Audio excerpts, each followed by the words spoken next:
5LB থেকে chapter 18 rates and works, chapter 19 variables in the choice problem, chapter 20 ratios, এই তিনটা চ্যাপ্টারের কোশ্চেনগুলো এক্সপ্লেন করব। ফার্স্ট কোশ্চেন হচ্ছে কোশ্চেন নাম্বার 1, চ্যাপ্টার 18 এর কোশ্চেন নাম্বার 1। কোশ্চেনটা ছিল running on a 10 mile loop. Okay, running on a 10 mile loop in the same direction, S ran at a constant rate of 8 miles per hour and R ran at a constant rate of 6 miles per hour. If they began running at the same point on the loop, how many hours later did S complete exactly one more lap than R? তাহলে first হচ্ছে আমাকে কোশ্চেনটার স্টোরিটা বুঝতে হবে। স্টোরিটা কি বলছিল আমাকে? এখানে স্টোরিতে বলছে দুইজনই একটা ল্যাপে দৌড়াচ্ছে, রানিং ল্যাপে দৌড়াচ্ছিল। এখানে রানিং অন 10 মাইল ল্যাপ, তাহলে এই টোটাল ল্যাপ বা লুপের যে লেন্থ এটা হচ্ছে 10 mile. S ran at a constant rate of 8 miles per hour। এইখানে মনে করেন একই পজিশন থেকে দুইজন স্টার্ট করছিল, এখানে বলছিল। আর হচ্ছে একজন হচ্ছে এস, সে দৌড়াচ্ছিল, তার স্পিড হচ্ছে 8 মাইলস পার আওয়ার। তাহলে এস যাচ্ছিল 8 মাইল পার আওয়ারে, আরেকজন হচ্ছে আর ran at a constant rate of 6 miles per hour। আরেকজন যাচ্ছে আর, তার স্পিড হচ্ছে 6 মাইলস পার আওয়ার। তো কোশ্চেনে বলতেছে তারা দুইজন যদি একই সময় শুরু করে একই ডিরেকশনে দৌড়াইতে থাকে, হাউ মেনি আওয়ার্স লেটার, কত আওয়ার পরে এস আর এর থেকে এক্স্যাক্টলি একটা টোটাল লুপ বেশি দৌড়াবে বা একটা টোটাল ল্যাপ বেশি দৌড়াবে। তাহলে আমার টোটাল ল্যাপের দৈর্ঘ্য ছিল 10 মাইল। তাহলে এস যখন আর এর থেকে 10 মাইল বেশি দৌড়াবে, তখনই এস আর এর থেকে একটা টোটাল লুপ বেশি দৌড়াবে বলতে পারি। তো এস এর স্পিড পার আওয়ারে হচ্ছে 8 মাইল, আর এর স্পিড পার আওয়ারে 6 মাইল। তাহলে প্রতি ঘন্টায় এস 8 মাইল যাচ্ছে, আর 6 মাইল যাচ্ছে। দ্যাট মিনস এস প্রতি ঘন্টায় আর এর থেকে 2 মাইল বেশি যাচ্ছে। এস প্রতি ঘন্টায় আর এর থেকে 2 মাইল বেশি যাচ্ছে। দেন তাহলে সে 1 ঘন্টায় যদি 2 মাইল বেশি যায়, এস যদি আমার 1 ঘন্টায় 2 মাইল বেশি যায়, সে কত ঘন্টায় এই 10 মাইল বেশি যাবে? 1 ঘন্টায় 2 মাইল, তাহলে 5 ঘন্টায় সে 10 মাইল বেশি যাবে। আর যখনই সে 10 মাইল বেশি যাবে, তখনই আমরা বলতে পারি সে আর এর থেকে টোটাল একটা ল্যাপ বেশি দৌড়াবে। তাহলে কত সময় লাগবে? 5 ঘন্টা। 5 ঘন্টায় সে 10 মাইল বা একটা টোটাল ল্যাপ বেশি দৌড়াবে। অ্যান্সার হচ্ছে 5। দেন কোশ্চেন নাম্বার 4, পিডিএফ এর কোশ্চেন নাম্বার 4 এ ছিল W can build a birdhouse. W can build a birdhouse in 15 hours and M can build an identical birdhouse in 10 hours. How many hours will it take W and M working together at their respective constant rate to build a birdhouse? আচ্ছা, এইটা হচ্ছে আমাদের rates and ওয়ার্কের সবচেয়ে basic question, যে এ একটা কাজ এত ঘন্টা করে, বি একটা কাজ এত ঘন্টা করে, দুইজনে একসাথে কাজটা করলে কত সময় লাগবে।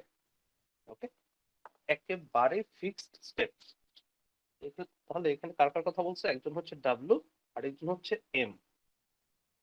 এইভাবে লিখবেন, আপনি খাতা যখন লিখে করবেন এইভাবে লিখবেন, একজন ডাব্লু একজন M.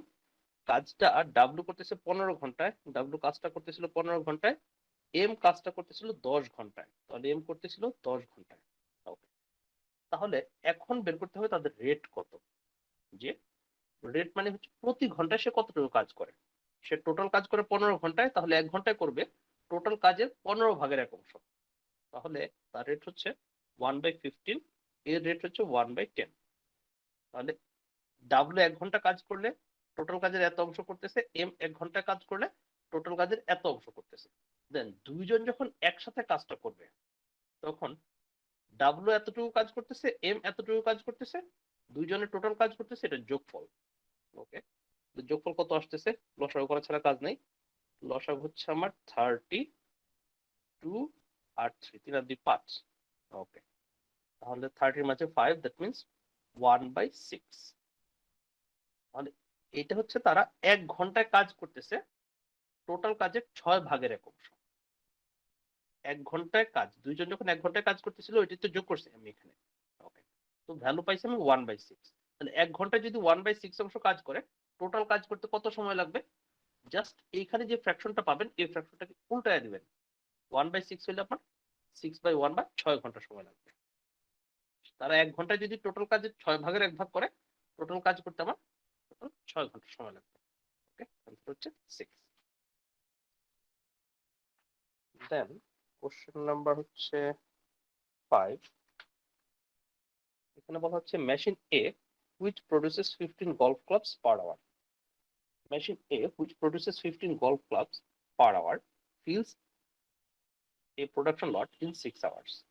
Machine B fills the same production lot in 1.5 hours. How many golf clubs does machine B produces per hour? Okay, মোটামুটি আমরা রেশিও থেকেই করতে পারবো।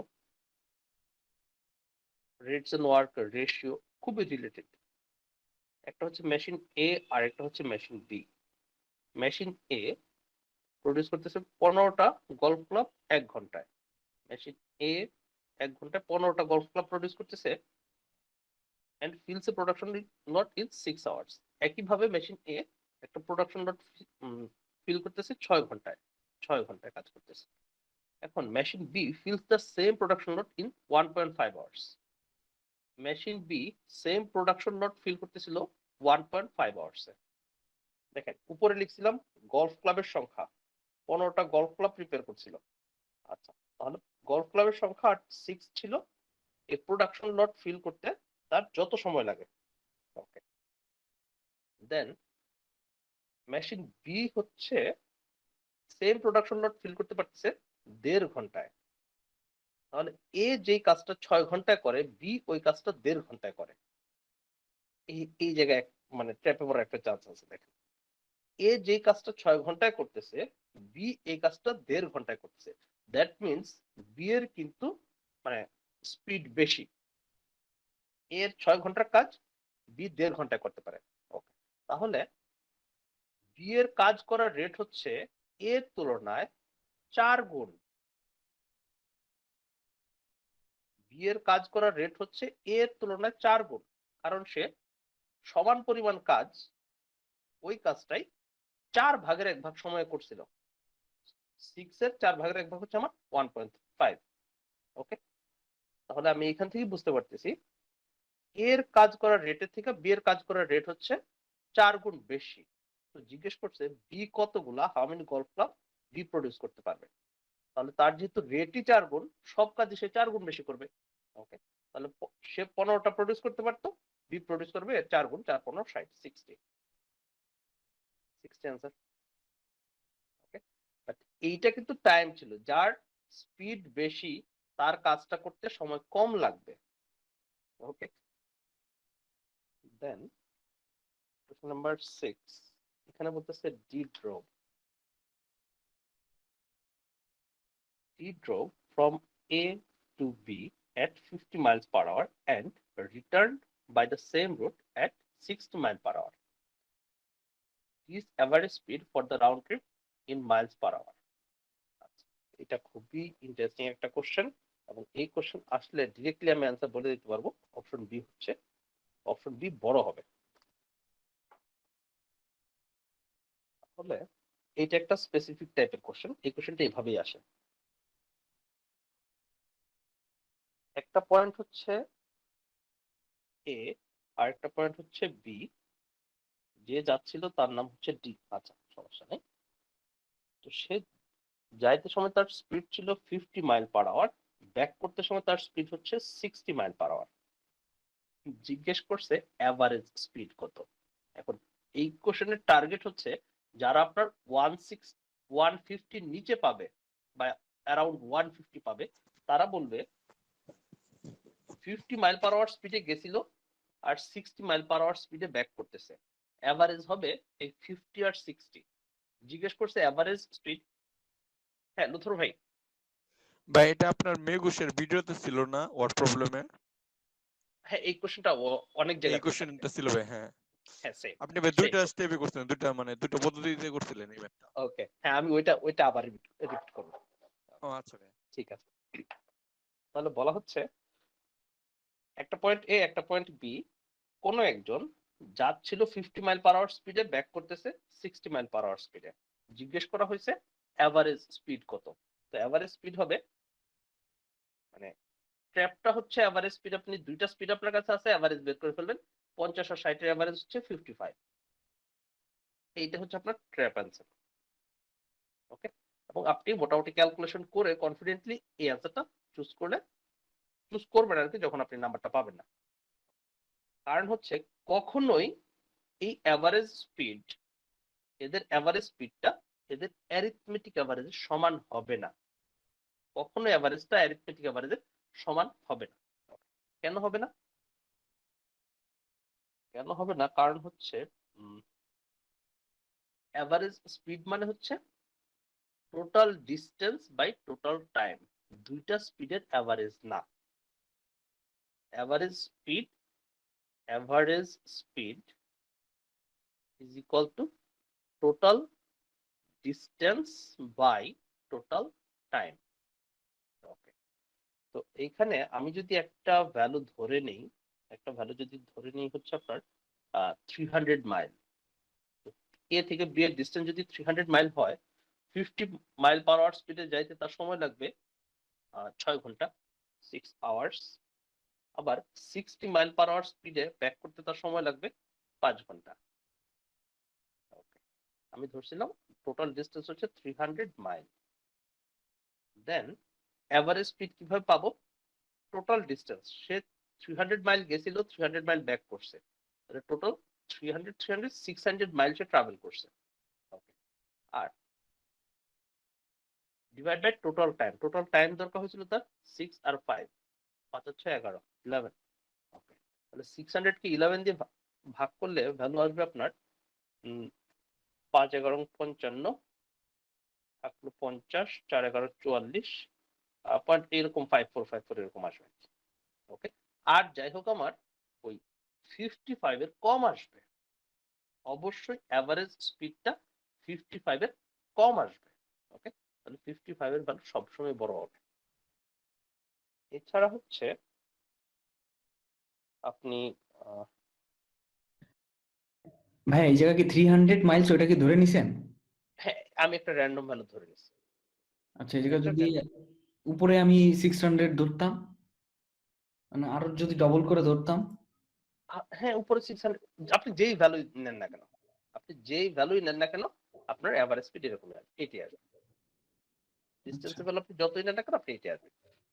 আর এইটার জন্য মনে হয় একটা ডিরেক্ট ফর্মুলা আছে, এটা অ্যাডমিশন টেস্টের ক্ষেত্রে অনেকে মনে হয় শিখছিল, যে যাওয়ার স্পিড যদি ইউ হয়, ব্যাক করার স্পিড যদি ভি হয়, এভারেজ স্পিড হবে ইউ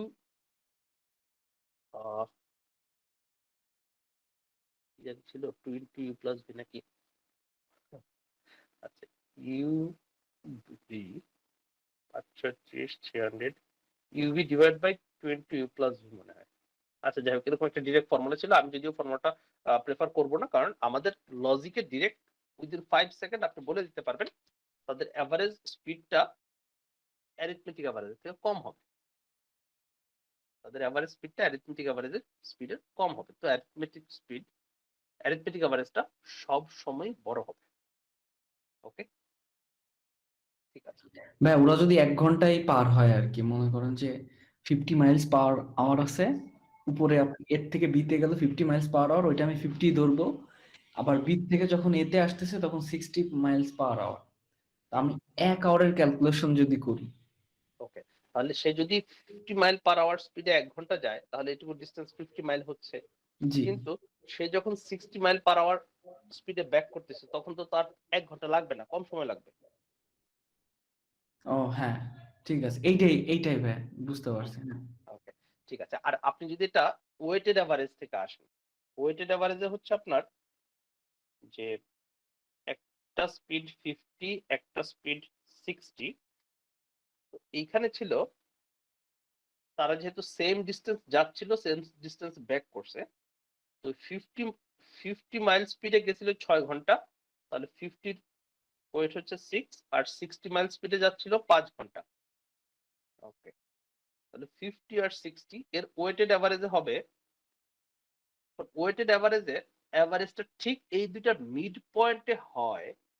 50 আর 60 মিড পয়েন্ট 55 এ হয়তো যদি আমার তাদের ওয়েট দুইটা সমান হইতো, 5 আর 5 ওয়েট দুইটা যদি সমান হইতো, বা 6 হইতো। যদি ওয়েট সমান না হয়, তাহলে অ্যাভারেজটা হবে যার ওয়েট বেশি তার দিকে। তাহলে ওয়েট আমার এখানে বেশি, তাহলে অ্যাভারেজটা 55 এর না হয়ে এই 50 এর দিকে হবে। তাহলে 55 থেকে আর না হয়ে 50 এর দিকে হলে ভ্যালুটা একটু কমে যাবে।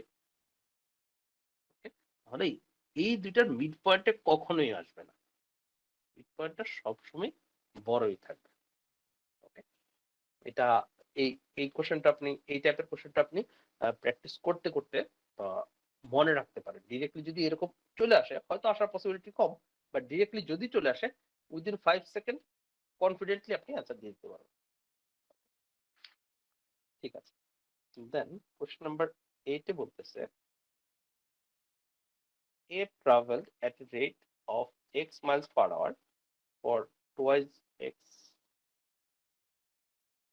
Question number 8. A traveled at a rate of x miles per hour for twice x hours. কোয়ান্টিটিতে বলতেছে the number of miles a traveled, কত মাইল ট্রাভেল করতেছে, আর এদিকে বলছে 3x। তাহলে কোয়ান্টিটি এতে বলতেছে, মনে করেন x মাইল পার আওয়ার স্পিডে যাচ্ছে এ, কোন একজন এ যাচ্ছিল, তার স্পিড হচ্ছে x, আর টাইম বলছে টুয়াইজ এক্স। তাহলে স্পিড হচ্ছে x, টাইম হচ্ছে টুয়াইজ x। কোয়ান্টিটিতে বলছে the number of Miles a travel, কত মাইল সে ট্রাভেল করছিল।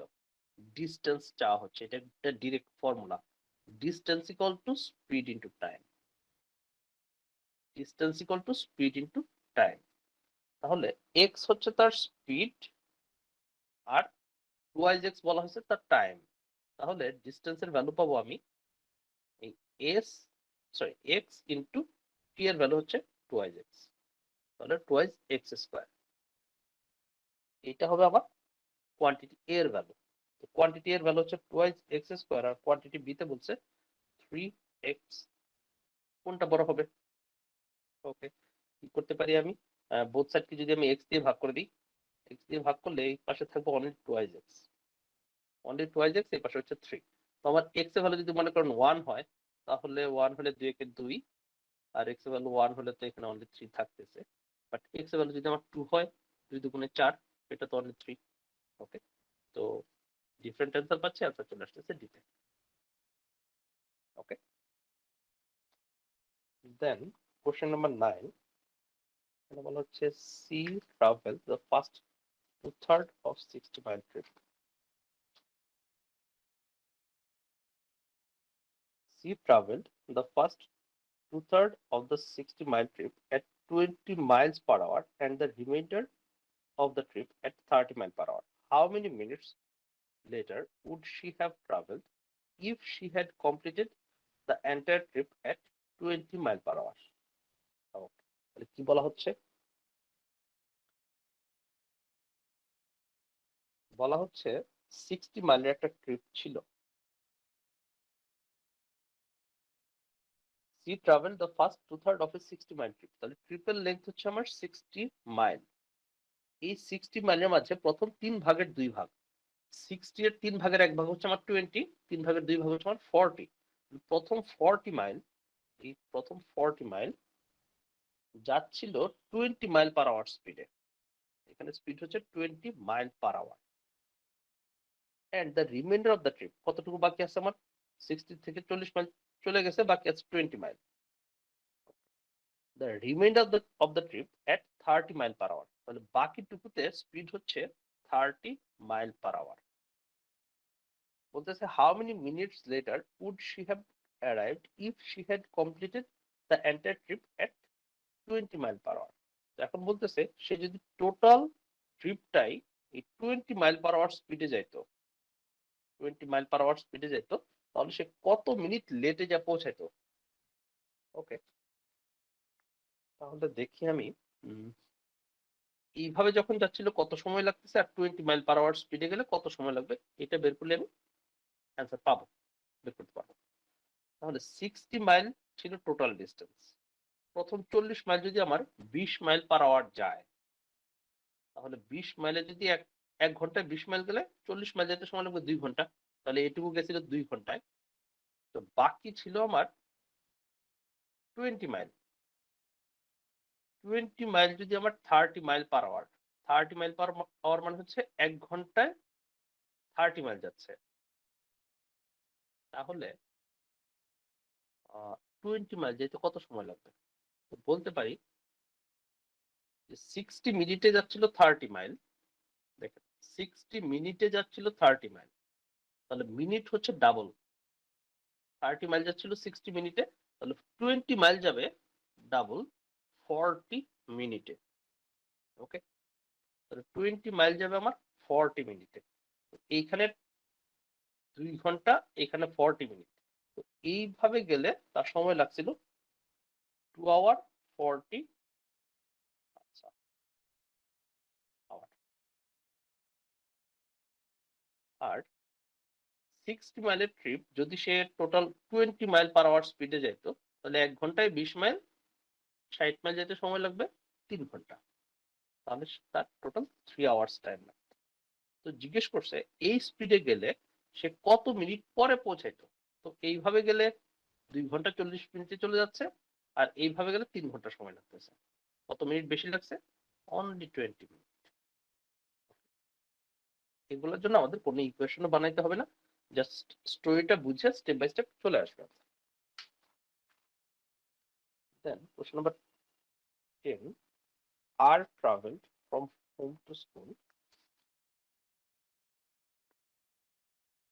কোশ্চেন হচ্ছে R traveled from home to school at 30 miles per hour. Then he returned home at 40 miles per hour. And finally he went back to school at 60 miles per hour. All along the same road. What was his average speed for the entire trip in miles per hour? The total average বের করতে বলছে। ওকে, মানে তার average speed বের করতে বলছে। তো সে বাসা থেকে স্কুলে যাচ্ছিল, এটা ধরলাম তার হোম, এটা হচ্ছে তার স্কুল। আর travel from home to school at 30 miles per hour. তাহলে যখন যাচ্ছিল স্পিড ছিল 30 mile per hour. Then he returned home at 40 miles per hour. সে স্কুল থেকে বাসায় ব্যাক করছিল 40 মাইল পার আওয়ারে। And finally he went back to school at 60 mile per hour. পরবর্তীতে সে আবার স্কুলে গেছে 60 মাইল পার আওয়ার।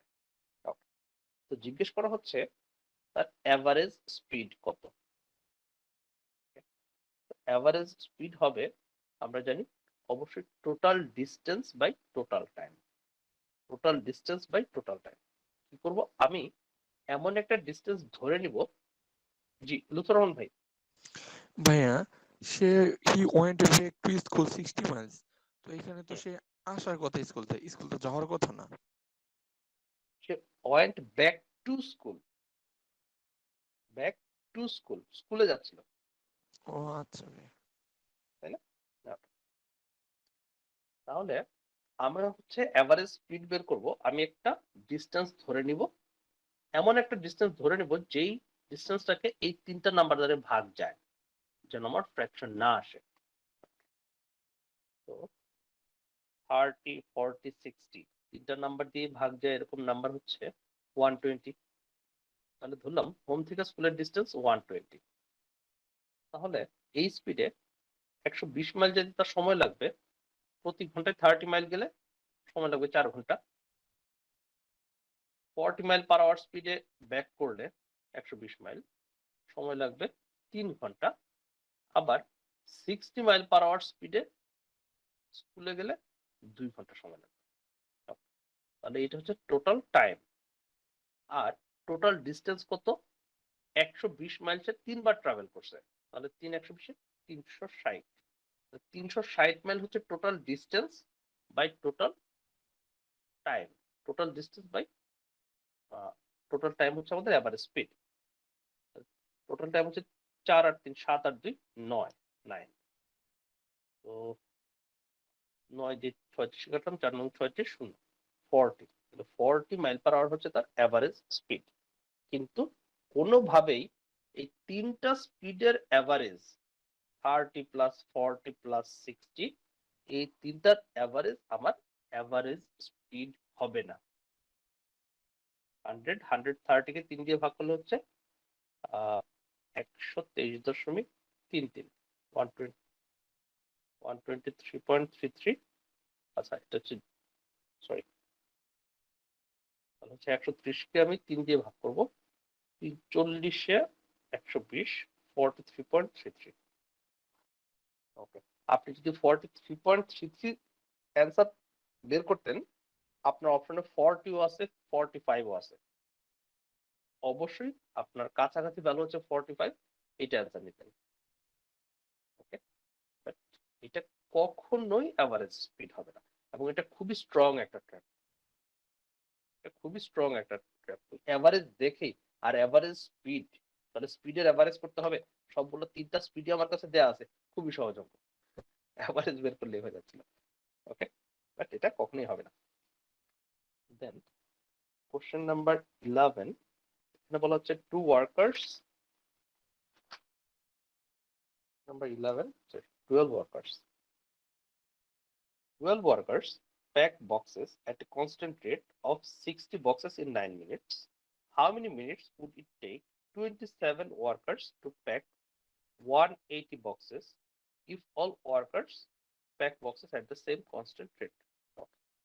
তাহলে এই টাইপের কোশ্চেনগুলোকে আমরা বলছিলাম যে ওই আমাদের ইউনিটারি মেথড বা ঐকিক নিয়মে করতে। তাহলে হয়তো ভুল হবে না। তাহলে লাস্ট আমাকে কি বের করতে বলছে? হাউ মেনি মিনিটস, টাইম দরকার। টাইমটাকে আমি ডান পাশে যদি রাখি, তাহলে 12 ওয়ার্কার বক্স প্যাক করতেছে 60 বক্স, 12 ওয়ার্কার 60 বক্স, আর কিছুই লিখবো না। 12 ওয়ার্কার 60 বক্সেস প্যাক করতেছি 9 মিনিট। ওকে, কারণ এই কোশ্চেন সলভ করতে আমার সর্বোচ্চ 20 সেকেন্ড সময় লাগবে, মানে এই স্টেপ গুলা। তো 20 সেকেন্ড পর্যন্ত মনে থাকবে কোনটা কি ছিল। 12 ছিল ওয়ার্কার, মনে না থাকলে আমি আরেকবার দেখে নিব কোশ্চেন থেকে। 12 ছিল ওয়ার্কার, 60 ছিল বক্সের সংখ্যা। এখন বলছে how many minutes would it take যদি 27 ওয়ার্কার্স হয় এন্ড 180 বক্স হয়। ওকে, তো 1 1 করে যাব ওই ঐকিক নিয়মে। তাহলে আমার ছিল ওয়ার্কার ছিল 12 জন, ওয়ার্কার 12 জায়গায় যদি 1 হয়, তো ওয়ার্কার একজন হইলে সময় বেশি লাগবে। আপনার এখানে আইসা চিন্তা করতে হবে যে প্রত্যেকটা স্টেপেই যে আপনি এখানে যখন 1 নিচ্ছেন বা এখানে যখন আরেকটা নাম্বার নিচ্ছেন পরে, তো এইটা হইলে রেজাল্টটা কি বাড়বে না কমবে, এই লজিকটা আপনি একটু চিন্তা করে নেন। তাহলে আপনার ভুল হওয়ার চান্সটা কমে যাবে, তা না হলে কিন্তু ভুল হয়েই যাবে। এবং ভুল হওয়ার মতো কোশ্চেন ওইভাবেই সেট করবে। এটা খুবই একটা স্ট্রং ট্র্যাপ যে 12 এখানে ছিল, পরবর্তীতে যখন 1 দেই 12টা নিচে চলে আসতো। আমরা মানে কনভেনশনাল যেভাবে করতাম আর বেশিরভাগ কোশ্চেন এরকম দেখা যেত। তাহলে 12 জন ওয়ার্কার ছিল, 12 জন ওয়ার্কারের একটা কাজ করতে যদি 9 মিনিট সময় লাগে, এখানে একজন ওয়ার্কার হলে সময় বেশি লাগবে। তাহলে এই সময় যেহেতু বেশি লাগবে, 12 গুণ হয়ে যাবে। তাহলে এখানে ছিল বক্সের সংখ্যা ছিল 60, 60 বক্সের জায়গায় যদি আমি একটা বক্সের কথা বলি এখন, তাহলে একটা বক্স হলে কাজ কমে গেছে, সময় কমে যাবে। তাহলে সময় যেহেতু কমে যাবে, তো এইটা কিভাবে কমবে? ভাগ করে দিলে কমবে। তাহলে 60 নিচে চলে আসছে। পরে বলছে how many minutes would it take 27 worker, ওয়ার্কারের সংখ্যা যদি বাড়ে। আগে ছিল একজন ওয়ার্কার, আপনি সবসময় চেক করবেন আগের স্টেপের সাথে। তাহলে একজন ওয়ার্কার জায়গায় যদি আবার 27 জন ওয়ার্কার হয়, ওয়ার্কারের সংখ্যা বাড়ছে, সময় আরো কম লাগবে। ওয়ার্কারের সংখ্যা বাড়ছে, 27 যাবে নিচে। টু প্যাক 180 বক্সেস, বাট বক্সের সংখ্যা 180 হয়েছে। তো আগে ছিল বক্স একটা, এখন 180, তাহলে কাজের সংখ্যা বাড়ছে বা কাজের পরিমাণ বাড়ছে। কাজের পরিমাণ যেহেতু বাড়ছে, সময় বেশি লাগবে, তাহলে 180 চলে যাবে উপরে। ওকে, তাহলে 60 দিয়ে 180 কে ভাগ করলাম 3, 9 দিয়ে 27 কে কাটলাম 3, 3 কাটা, আর কিছু নয়, অনলি 12। তাহলে দরকার হবে 12 মিনিট। ভুল হওয়ার চান্স একেবারেই কম।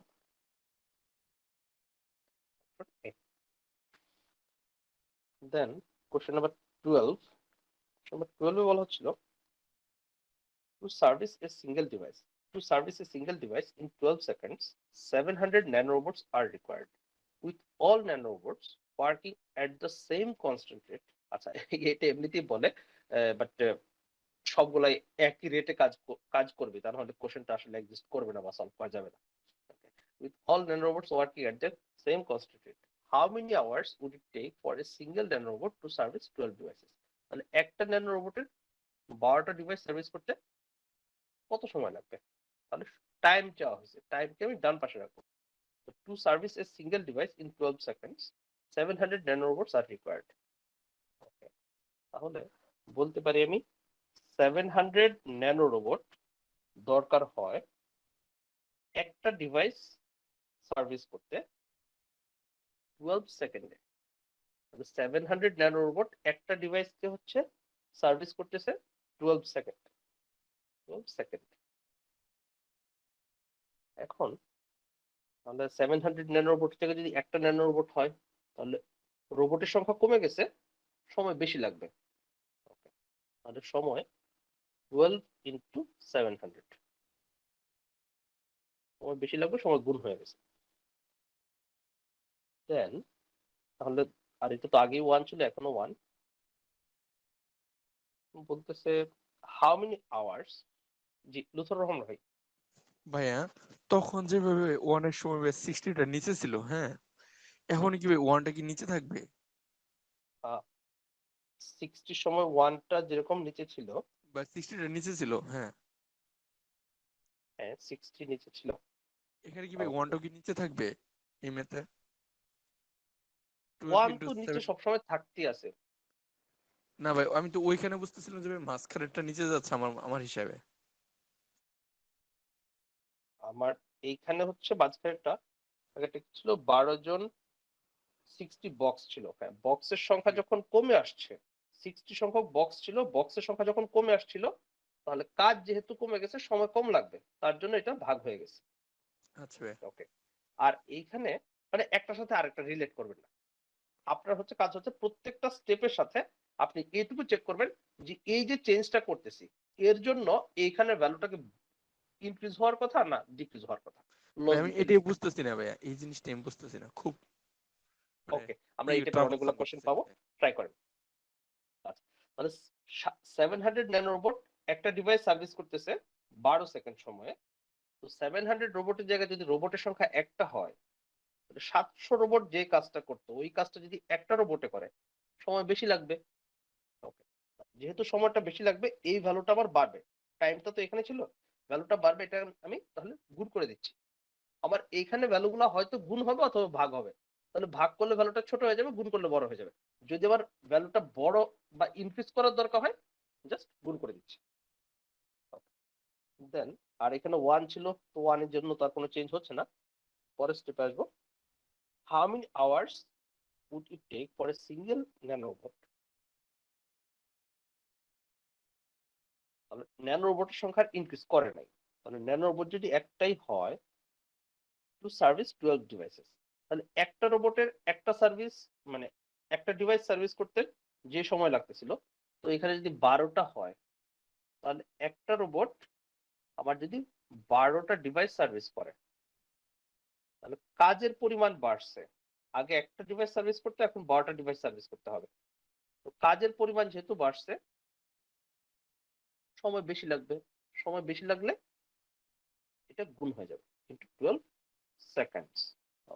তো কোশ্চেনটা কিভাবে চাইছে, how many hours, how many hours, hours চাওয়া হয়েছে। ওকে, তাহলে এটা তো ছিল আমার সেকেন্ডে, সেকেন্ডকে এখন আওয়ার বানাইতে হবে। সেকেন্ডকে আওয়ার বানাইতে হলে ভাগ করতে হয় আমার 3600 দ্বারা, তাই না? সেকেন্ডকে প্রথমে 60 দিয়ে ভাগ করলে পরে মিনিট বানাইলাম, আবার 60 দিয়ে ভাগ করলে আওয়ার হচ্ছে। তো এইটাই হবে আমার অ্যান্সার। 2 0 কাটা 6 দিয়ে 12কে কাটলাম 2, 6 দিয়ে 12কে কাটলাম 2, 2 দুগুণে 4, 4 সাথে 28, 28 এটা ছিল আওয়ার্স। এটা অ্যান্সার। লুথরন ভাই বলেন কোশ্চেনটা কি আছে এখন? হ্যাঁ ভাই, আমার এই ভাই গুণ আর ভাগেতে সমস্যা ছিল। ওকে ওকে, আচ্ছা আমরা এক্সপ্লেন করি, আরো এই টাইপের অনেক কোশ্চেন তোমার এই চ্যাপ্টারে ক্লিয়ার হয়ে যাবে আশা করি। Then question number 16। Question number 16 এ বলা হচ্ছে এ গ্যাং অফ ক্রিমিনালস। ভালো একটা কোশ্চেন।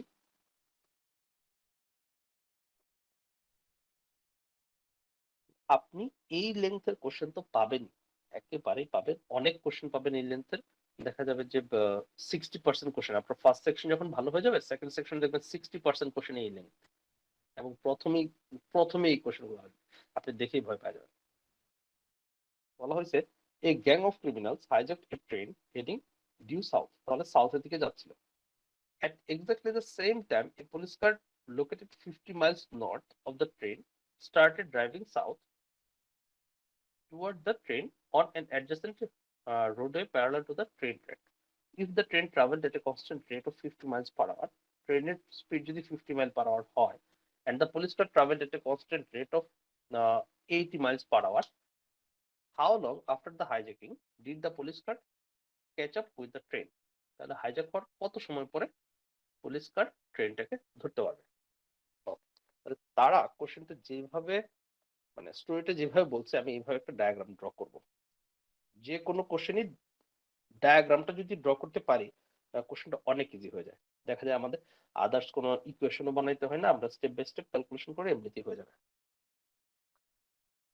তো কোন একটা ট্রেন হাইজ্যাকারটা হচ্ছে আমার সাউথের দিকে যাচ্ছিল, সাউথ হচ্ছে নিচের দিকে, সাউথের দিকে যাচ্ছিল, এটা হচ্ছে আমার ট্রেন। এখন ওই একই সময়, তো যখন এটা নিউজটা পাওয়া গেছে যে ট্রেন হাইজ্যাক হয়ে গেছে, একই সময় দেখা গেছে কাছাকাছি একটা পুলিশ কার আছে যেটা এই ট্রেনের থেকে 80 মাইল নর্থে ছিল, ট্রেনের থেকে 80 মাইল, তাহলে পুলিশের কারটা হচ্ছে এখানে 80 মাইল নর্থ, এইটুকু ডিস্টেন্স হচ্ছে আমার 80 মাইল। তো তখনই এই পুলিশের কার সাউথের দিকে যাওয়া শুরু করছে, ট্রেন যেদিকে যাচ্ছে। ভাই 50 মাইল হবে না? হ্যাঁ 50 মাইল হবে, ঠিক আছে, ওকে, 80 ছিল স্পিড, ঠিক আছে, থ্যাংক ইউ। তাহলে 50 মাইল ছিল নর্থে, আর ট্রেনের স্পিড ছিল আমাদের 50 মাইল পার আওয়ার, আর পুলিশ কারের স্পিড ছিল 80 মাইল পার আওয়ার। তাহলে কোশ্চেন হচ্ছে আমার যে কত সময় পরে পুলিশ কার ট্রেনকে ধরতে পারবে। তো যেহেতু কারের স্পিড বেশি, ট্রেনের স্পিড কম, তো কার তো ট্রেনকে ধরতেই পারবে, বাট সময়টা কত? তো এদের মাঝে ডিস্টেন্স হচ্ছে, কম্পারেটিভ ডিস্টেন্স হচ্ছে 50 মাইল। তো পুলিশ কার যদি এই 50 মাইল ডিস্টেন্সটা কভার করতে পারে, এইটুকু যদি সে কভার করে ফেলতে পারে, তাহলে পুলিশ কার ট্রেনটাকে ধরে ফেলবে। তো দেখেন প্রতি আওয়ারে ট্রেনের স্পিড হচ্ছে 50, প্রতি আওয়ারে কারের স্পিড হচ্ছে 80, তাহলে 1 ঘন্টায় পুলিশ কার কতটুকু বেশি আসতেছে? 30 মাইল বেশি আসতেছে। 1 ঘন্টায় সে 30 মাইল বেশি আসতেছে। এই 50 মাইল বেশি আসতে বা 50 মাইল কভার করতে তার কত সময় লাগবে? তাদের মাঝে 50 মাইল ডিস্টেন্স, 1 ঘন্টায় পুলিশ কার এই ডিস্টেন্সটা কভার করতেছে 30 মাইল। ওকে, তাহলে বলতে পারি আমি, দেখেন রেশিওর মতো, 30 মাইল কভার করতেছে 1 ঘন্টায় বা 60 মিনিটে। 30 মাইল কভার করতেছিল 60 মিনিটে বা 1 ঘন্টায়, তাহলে 50 মাইল করতে কত সময় লাগবে? 30 তুলনায় 60 হচ্ছে ডাবল, 50 তুলনায় টাইমটা হবে ডাবল, 100 মিনিট সময় লাগবে। তাহলে 100 মিনিট সময়ে পুলিশ কার ট্রেনটাকে ধরতে পারবে। তো 100 মিনিট কি কিভাবে লিখতে পারি? এখানে দেখা গেছে আওয়ার আর মিনিটে লেখা হয়েছে, 100 মিনিট হচ্ছে আমার 1 hour 40 মিনিট শেষ। ওকে, জাস্ট স্টোরিটা ধরতে পারলে আর ক্যালকুলেশন নাই। ভাইয়া জি এখানে যে ম্যাথটা যে মানে 50 মাইলের একটা গ্যাপে ছিল, যখন কারটা আসবে মানে পুলিশ কারটা 50 মাইল পাস করে আসবে, তখন তো ট্রেনটাও 50 মাইল বেগে চলছে, তাহলে সেই ডিস্টেন্সটাও পরে কভার করতে হবে না? মানে ধরেন প্রথমে যে স্পটটা থেকে ওরা মানে হাই জ্যাকেট নিউজটা পেয়ে ধরার জন্য আসলো মানে বাংলায়, সেখান থেকে তো 50 মাইল, সেই 50 মাইলটা ওটা পাস করে যে জায়গায় আসছে সেই জায়গা থেকে তো আরো দূর আসতে হবে না, যেখানে ট্রেনটাকে পাওয়া যাবে, কারণ ট্রেনটাও তো 50 মাইল বেগে চলছে পার আওয়ার। ওকে আচ্ছা, আমি যে যদি ধরতাম, ওকে দেখেন, আমি যদি ধরতাম পুলিশ কারের স্পিড 80 মাইল, মানে পুলিশ কারটা ট্রেনটাকে 80 মাইল স্পিডে ট্রেনের দিকে আসতেছে, তাহলে আমি বলতাম কার যেহেতু 80 মাইল স্পিডে আসতেছে, ট্রেনও তো 50 মাইল স্পিডে যাচ্ছে। বাট যখন আপনার এইখানেও স্পিড 50, এইখানেও স্পিড 50, দ্যাট মিনস এদের মানে এরা সেম স্পিডে যাচ্ছে, কম্পারেটিভলি এদের কোনো চেঞ্জ হবে না, লোকেশনে কোনো চেঞ্জ হবে না। তো এইখানে কারের স্পিড যখন 30 মাইল বেশি, 50-80 স্পিড যখন 30 মাইল বেশি, দ্যাট মিনস এই কম্পারেটিভলি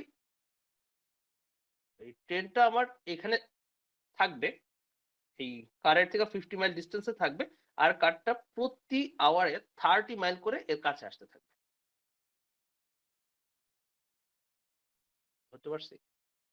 বুঝতে পারছি ভাইয়া, তাহলে যদি এই টাইপের তো অনেক অঙ্ক মানে ইসে থাকে, জিআরিতে মাগুসে থাকে, তো সেই ক্ষেত্রে কি প্রতিটাতে এইভাবেই মানে একটা কনস্ট্যান্ট চিন্তা করব যে ট্রেনটার এদের মাঝে আপনার যে তুলনামূলক দূরত্বটা আছে, আপেক্ষিক দূরত্ব যেটা, ওইটাই কাভার হবে, ওইটাই কাভার হবে। মনে করেন আপনি হচ্ছে হাঁটতেছেন, আহ, আপনি হাঁটতেছেন 6 মাইল পার আওয়ারে।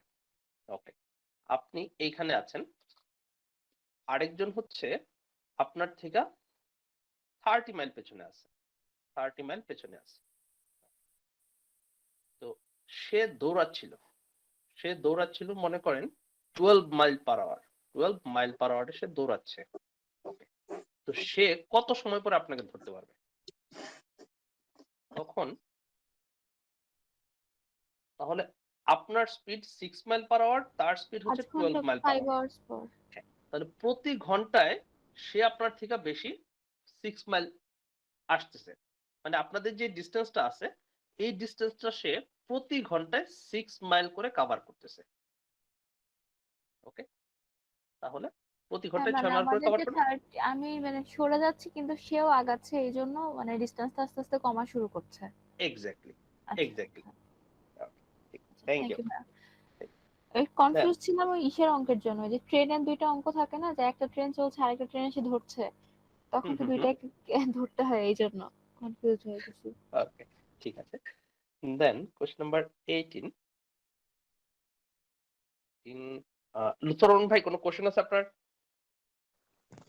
না ভাই 16 আমি বুঝতে পারছি ভাই। ওকে ওকে, ঠিক আছে।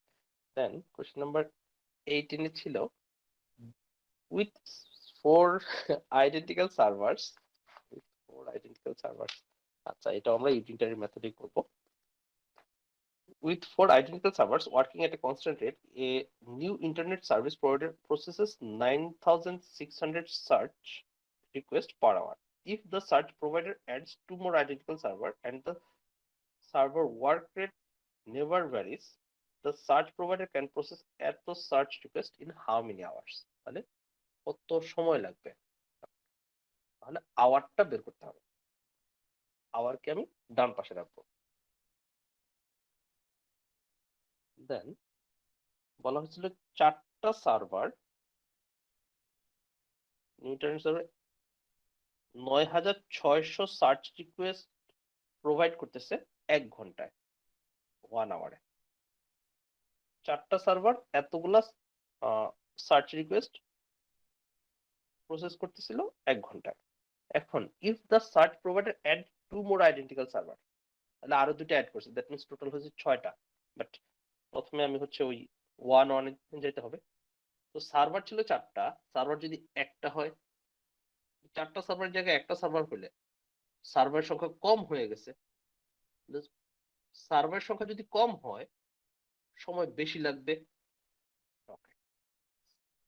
সার্ভার সংখ্যা যখন একটা হয়ে গেছে সময় আমার বেশি লাগবে, দ্যাট মিনস 4 গুণ হয়ে যাবে। এখানে 1 ছিল আগে, 1 এর সাথে 4 গুণ করে দিলাম। আর আগে কাজ ছিল 9600টা সার্চ রিকোয়েস্ট, এখন 9600টার জায়গায় যদি একটা সার্চ রিকোয়েস্ট হয়, কাজের পরিমাণ কমে গেছে। কাজের পরিমাণ যখন কমে গেছে সময় কম লাগবে। সময় যেহেতু কম হবে এই ভ্যালুটা কমাইতে হবে, কিভাবে কমাইতে পারি, ভাগ করে দিব 9600। পরে বলতেছে আরো 2টা সার্ভার এখানে অ্যাড করা হয়েছে। তো আগে ছিল 4টা, আরো 2টা অ্যাড করলে টোটাল সার্ভার সংখ্যা হচ্ছে 6টা। তো সার্ভার যদি 6টা হয়, 6টা সার্ভার হলে তাহলে সার্ভার সংখ্যা আগে ছিল একটা, এখন হচ্ছে 6টা। সার্ভার সংখ্যা বাড়ছে, সার্ভার সংখ্যা যদি ইনক্রিজ করে টাইম আমার কম লাগবে। আগে একটা সার্ভারে যত সময় নিত, এখন 6টা সার্ভার হলে সময় কম নিবে। তাহলে সময় কম হইলে 6 ভাগ হয়ে গেছে। বাট সার্চ রিকোয়েস্ট বলা হয়েছে 216,000। তাহলে সার্চ রিকোয়েস্ট আগে ছিল একটা, এখন এতগুলা। তো কাজ যেহেতু বাড়ছে সময় বেশি লাগবে, তো এটা গুণ হয়ে যাবে ইন্টু 216,000। শেষ। এটা ক্যালকুলেট করলে অ্যান্সার পেয়ে যাবো। 2 শূন্য কাটা, কি করতে পারি, 4 দিয়ে 96 কাটলাম, 4 24 96, 24 দিয়ে এটা টোটাল ভাগ যাবে মনে হয়। 24 দিয়ে যদি ভাগ করি 10 24 240, 240 9 24 হচ্ছে 216, 9 24 216, একটা জিরো আছে। 24 দিয়ে কাটলে এটা হবে 90, 90 কে 6 দিয়ে কাটি, 6 15 90, 15, আর কিছু নাই। তাহলে টাইম হচ্ছে 15 আওয়ার্স। আচ্ছা ভাইয়া, এটা একটু জি। আমি এইভাবে করি, সেটা হলো যে আমার তো 9600 তো আছে 4 জনে করে, তাহলে আমি 4 দিয়ে ভাগ দেই, তাহলে হলো 1 পার আওয়ার, মানে পার পার্সন 2400। 2400। তাকে যদি আমি 6 দিয়ে গুণ দেই, 6 দিয়ে গুণ দিয়ে আমার আসে 14,400। জাস্ট এটাকে সরাসরি ওই ওটা দিয়ে ভাগ দিয়ে দিলে তো সেম আনসারই আসে। হ্যাঁ, পাবো পাবো। আমরা হচ্ছে যে টোটাল ক্যালকুলেশনটা এসে একটা স্টেপে করছি, প্রথমে সাজাইছি, আপনি এখানে একটা একটা স্টেপে ক্যালকুলেশন করে করে এসে এ পর্যন্ত আসছেন। একই হবে, আপনারটা হবে, কোনো সমস্যা নেই। ওকে, আচ্ছা আচ্ছা। ঠিক আছে। দেন কোশ্চেন নাম্বার 19, এখানে হচ্ছে if S can assemble A tank in 8 hours, if S can assemble a tank in 8 hours and J can assemble a tank in 13 hours, then S and J working together at their constant respective rate can assemble the tank. ওইটা আমাদের হচ্ছে একেবারে basic কোশ্চেনটা, যে এ একটা কাজ যত সময় করে, বি একটা কাজ যত সময় করে, দুইজন একসাথে করলে কত সময় লাগবে। একেবারে ফিক্সড স্ট্রাকচার। তাহলে আমরা, একজন ছিল এস, আরেকজন হচ্ছে জে। এস কাজটা করতেছিল 8 ঘন্টায়, যে কাজটা করতেছিল 13 আওয়ার্স। রেট বের করব, 1 ঘন্টায় কতটুকু করে, 1 ঘন্টায় করবে, তাহলে 8 ঘন্টায় টোটাল কাজ করে, 1 ঘন্টা করতেছে 8 ভাগের 1 ভাগ, সে টোটাল ক্লাস 13 আওয়ারে করে, 1 ঘন্টায় করবে 1/13। ওকে, দুইজন যখন একসাথে কাজ করতেছে এটা যোগফল। 8 আর 13 এর মাঝে যেহেতু কোনো কিছু কমন নাই বা কমন ফ্যাক্টর নাই, তাহলে আমার এদের লসাগু হবে এদের গুণফল। ওকে, 7 13 91, 8 13 104, 104, 13 আর 8, 13 আর 8 হচ্ছে আমার 21। ওকে, তাহলে 1 ঘন্টায় তারা করতেছে এত অংশ কাজ, 1 ঘন্টায় করতেছে এত অংশ কাজ। জিজ্ঞেস করছে টোটাল কাজ করতে কত সময় লাগবে। টোটাল কাজ করতে সময় লাগবে এইখানে যেটা পাইছিলাম এর জাস্ট রেসিপ্রোকাল করে দিবেন বা উল্টায় দিবেন। এটাকে উল্টায় দিলে হচ্ছে 104 ডিভাইড বাই 21। ওকে, ভাগ যায় না, বাট কোশ্চেনে খুবই পাওয়ারফুল একটা ওয়ার্ড আছে, অ্যাপ্রক্সিমেটলি। দ্যাট মিনস আপনার হয়তো অ্যাকুরেটলি অ্যান্সারটা আসবে না, কাছাকাছি যেটা আসবে ওইটাই হচ্ছে অ্যান্সার।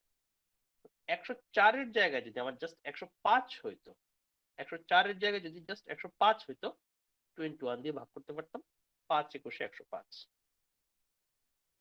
অথবা আপনি যদি এটা ক্যালকুলেটর দিয়ে ক্যালকুলেটর প্রেস করেন তখন আসবে 4.95 এরকম সামথিং। তো 4.95 মানে কাছাকাছি আছে, 5 ছাড়া আর কিছু নাই। ওকে, একেবারেই বেসিক কোশ্চেনটা। দেন কোশ্চেন নাম্বার 21 এ বলতেছে আফটার কমপ্লিটিং এ স্পিড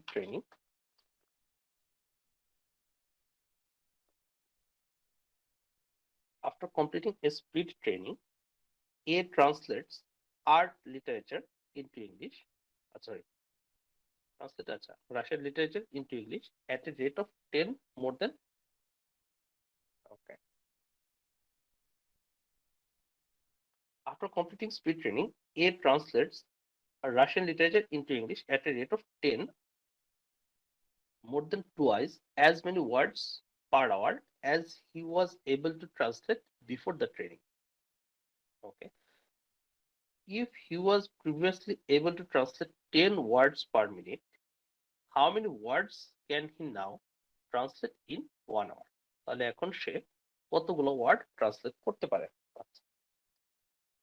তাহলে রিলেশনটা কেমন? How many words can he now translate in an hour? 1 ঘন্টায় কতগুলো ট্রান্সলেট করতে পারে এটা জিজ্ঞেস করছে। 1 ঘন্টায় কতগুলো ট্রান্সলেট করতে পারে? প্রথমে বলা হয়েছে A translate Russian literature into English at a rate of 10 more than twice as many words per hour as he was able to translate before the training. আচ্ছা, তাহলে ট্রেনিং এর আগে যতগুলো ট্রান্সলেট করতে পারতো এখন তার টুয়াইস থেকেও 10টা বেশি। Okay, if he was previously able to translate 10 words per minute. দেখেন আমার কিন্তু অন্য জায়গায় কোশ্চেনগুলোতে আওয়ার বলতেছিল, এখানে বলছে মিনিট। সে যদি previously able to translate 10 words per minute, 1 মিনিটে যদি 10 ওয়ার্ড ট্রান্সলেট করতে পারতো আগে, তাহলে 1 মিনিটে 10টা ট্রান্সলেট করলে, যেহেতু আগে রিলেশনটা আমার ওই এখনকার রিলেশনটা আওয়ারে দেওয়া হয়েছে, তো এটাকে আমার আওয়ারে বানাইতে হবে।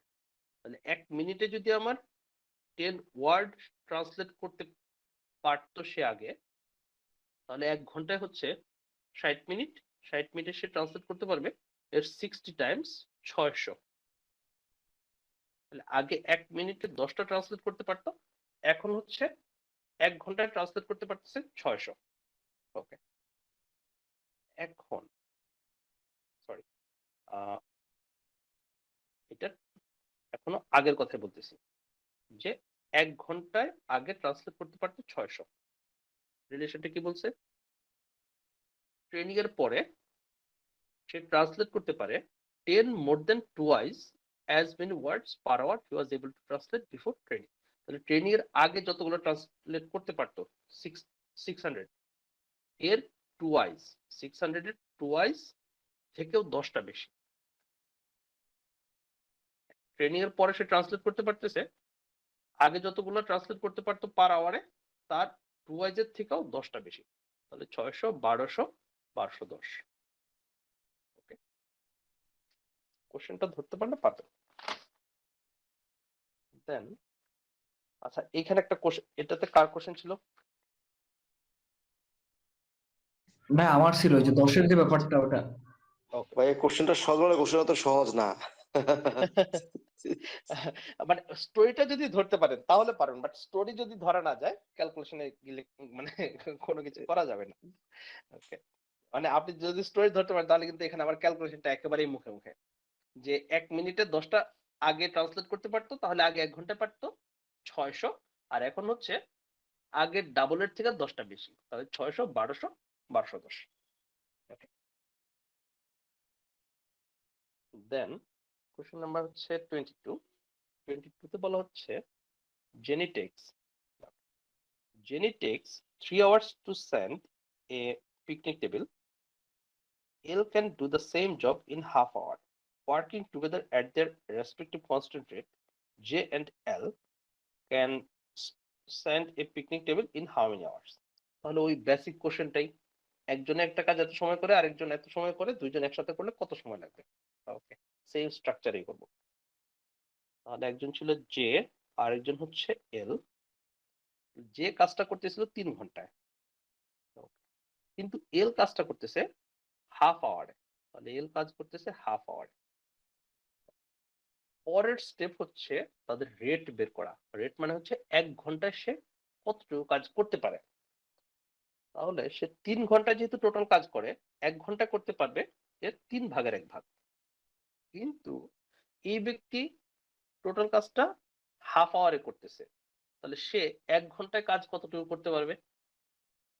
টোটাল কাজ যদি সে আধা ঘন্টায় করতে পারে, তো 1 ঘন্টা সময়ে সে এরকম কাজ 2টা করতে পারবে, তাই না? জাস্ট আমি কিন্তু ওই যে 3 কে যখন 1/3 বানাইলাম, দ্যাট মিনস ওই 3 এর নিচে যে 1 ছিল আমি এটাকে জাস্ট উল্টায় দিছি, reciprocal 1/3।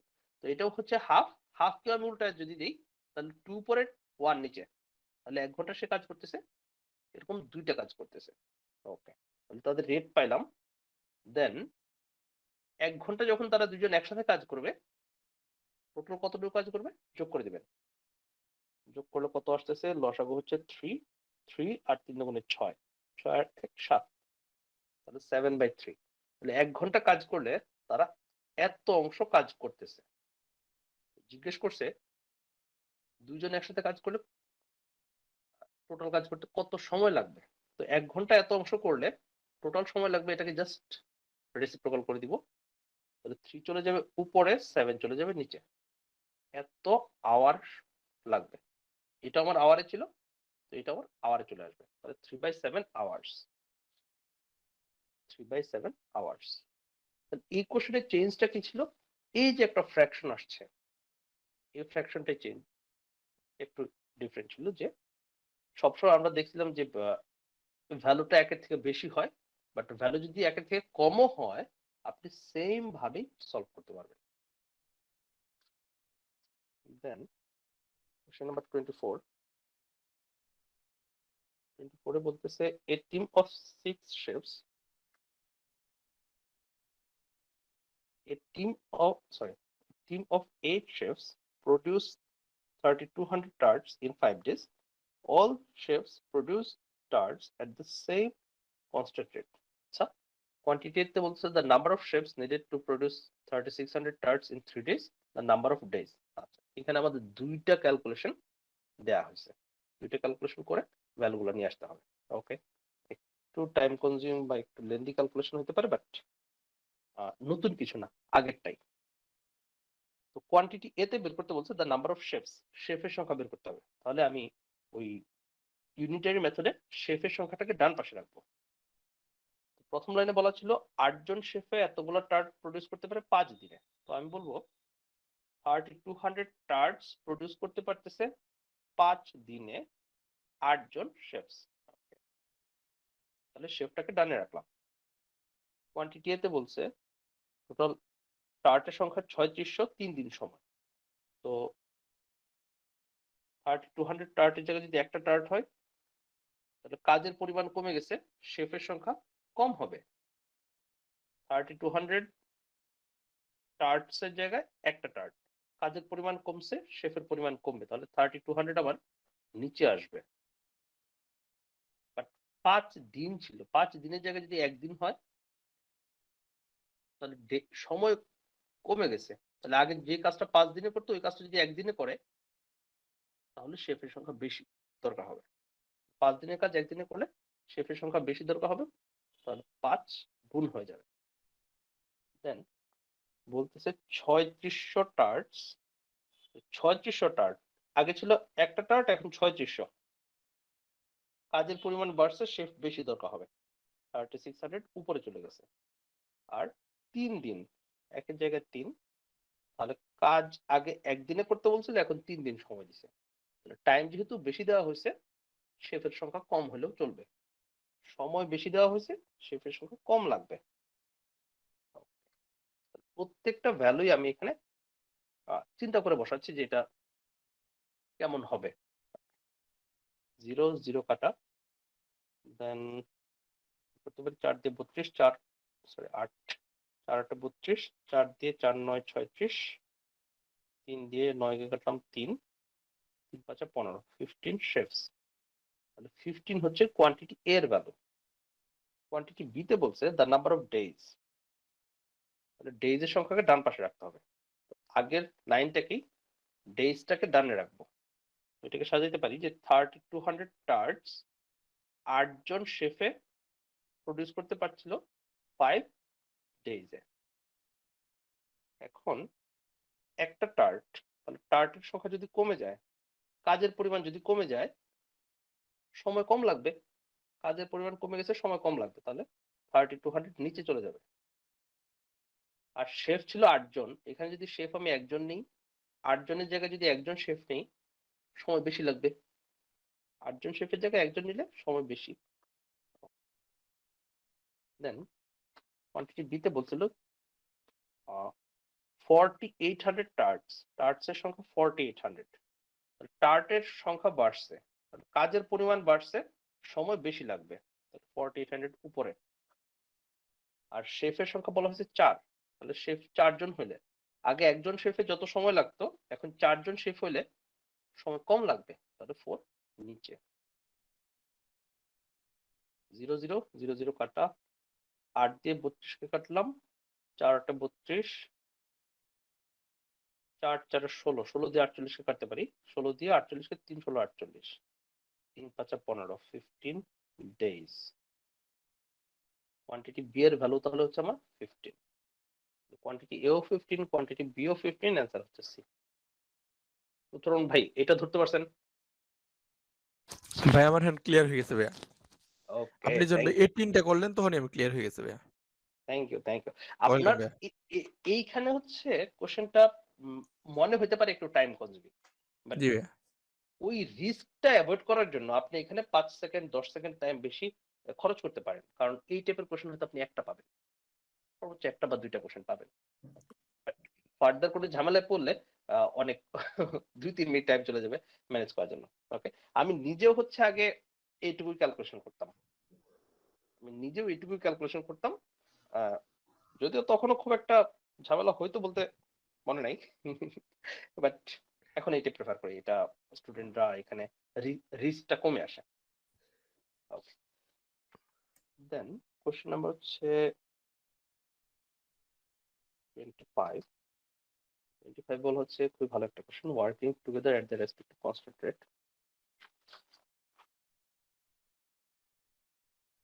Working together at their respective constant rate, robot A and robot B polish 88 pounds of gemstone in 6 minutes. 6 মিনিটে এতগুলা gemstone polish করতেছিল। If robot A's rate of polishing is 3/5 that of robot B, how many minutes would it take robot A alone to polish 165 pounds of gemstone? তাহলে কি বললো? বলতেছে মানে একটা ছিল রোবট এ, একটা ছিল রোবট বি, দুইজনে একসাথে কাজ করছিল 6 মিনিট। 6 মিনিটে তারা পলিশ করছিল 88 জিমস্টোন, কিন্তু তাদের কাজ করার রেট সমান না। কাজ করার রেটটা কেমন? If robot S rate of polishing, A এর এই পলিশ করার রেট হচ্ছে, S rate of polishing is মানে ইকুয়াল, এর পলিশ করার রেট হচ্ছে 3/5 দ্যাট অফ বি, বি এর পলিশ করার রেটের 5 ভাগের 3 ভাগ। দেখেন এ এর রেট হচ্ছে বি এর 5 ভাগের 3 ভাগ। ওকে, তো আমি এখান থেকে তাদের রেশিওটা নিয়ে আসতে পারি। যদি বি কে আমি নিচে নিয়ে আসি, তখন বলতে পারি এ বাই বি ইকুয়াল টু হচ্ছে 3/5। দ্যাট মিনস উপরেরটার সাথে উপরেরটার রিলেশন, নিচেরটার সাথে নিচেরটার রিলেশন। তাহলে এদের কাজ করার রেশিও হচ্ছে এ ইস টু বি হচ্ছে 3:5, আর এ ইস টু বি হচ্ছে 3:5। উপরেরটার সাথে উপরেরটার রেশিও, নিচেরটার সাথে নিচেরটার রেশিও। তাহলে এ এর ভ্যালু যদি 3 হয়, বি এর ভ্যালু হচ্ছে 5। তাহলে তারা যখন কাজ করে, এদের মাঝে কাজ করার রেশিও হচ্ছে 3:5। দ্যাট মিনস এ যতক্ষণে 3টা পলিশ করে, ততক্ষণে বি 5টা পলিশ করতেছে। তাহলে তারা যখন দুইজনে মিলে 88 পলিশ করছিল, এর মাঝে কে কতগুলা পলিশ করছিল? তো 88 কে আপনার এই 3:5 রেশিওতে ভাগ করতে, মানে আলাদা করে দিতে হবে। তো এইটা স্টেপটা একেবারেই ফিক্সড। কোন একটা নাম্বারকে যদি আপনি কোন একটা রেশিওতে ভাগ করতে চান, সেপারেট করতে চান, তখন রেশিওর ভ্যালু দুটো যোগ করবেন। 3 আর 5 8, রেশিওর যোগফল দিয়ে টোটাল নাম্বারকে ভাগ করবেন। 8 দিয়ে 88 কে ভাগ করতেছে হচ্ছে 11। যেই ভাগফল পাইছি ওই 11 দিয়ে দুইটাকে গুণ করে দিবেন। 11 দিয়ে দুইটাকে গুণ করে দিলাম, তাহলে 3 11 33 আর 5 11 55। তাহলে এই যে 88 জিমস্টোন দুইজনে পলিশ করছিল, এর মাঝে এ পলিশ করছে 33 আর বি পলিশ করছিল 55। আরেকবার আমরা বলতেছিলাম যে তারা দুইজন 88 জিমস্টোন পলিশ করতেছিল, তাদের মাঝে রেশিও হচ্ছে 3:5। তো এই টোটাল নাম্বারকে আপনার এই দুইটা এই রেশিওতে সেপারেট করতে হবে। প্রসিডিউর হচ্ছে রেশিওর যোগফল দিয়ে টোটালকে ভাগ করে দিবেন। 8 দিয়ে 88 কে ভাগ করলাম 11, 11 দিয়ে দুই রেশিওকে গুণ করে দিব। 3 11 33 5 11 55। তাহলে তারা দুইজনেই 6 মিনিট কাজ করছিল, বাট এই টাইমে এ পলিশ করতেছে 33, বি পলিশ করতেছিল 55। এখন কোশ্চেন হচ্ছে how many minutes would it take robot a alone to polish 165 gemstone. তাহলে 165 সংখ্যক জিমস্টোন পলিশ করতে এর কত সময় লাগবে, এটা হচ্ছে কোশ্চেন। ওকে, তো আমি বলতে পারি এ 33 জিমস্টোন পলিশ করে 6 মিনিটে। 33 জিমস্টোন পলিশ করতেছে 6 মিনিটে। তো আপনি ঐকিকভাবে বলতে পারেন একটা জিমস্টোন পলিশ করে কত মিনিটে, 165 জিমস্টোন পলিশ করে কত মিনিটে। অথবা দেখা যায় যে নাম্বারটা বলছে, নাম্বারটা 165 হচ্ছে 33 এর 5 গুণ, জাস্ট 5 গুণ। তাহলে 33টা পলিশ করতে যদি 6 মিনিট সময় লাগে, তাহলে এর 5 গুণ পলিশ করতে 5 গুণ সময় লাগবে। তাহলে 5 6 30, 30 মিনিট টাইম লাগবে। রেশিওতেও করতে পারি। 33 পলিশ করতেছি 6 মিনিটে, তাহলে এর 5 গুণ সংখ্যক কাজ, 5 গুণ পরিমাণ সময় লাগবে। দেন কোশ্চেন নাম্বার হচ্ছে 26। 26 এ বলা হচ্ছে কার এ স্টার্টেড ড্রাইভিং। ভালো একটা কোশ্চেন।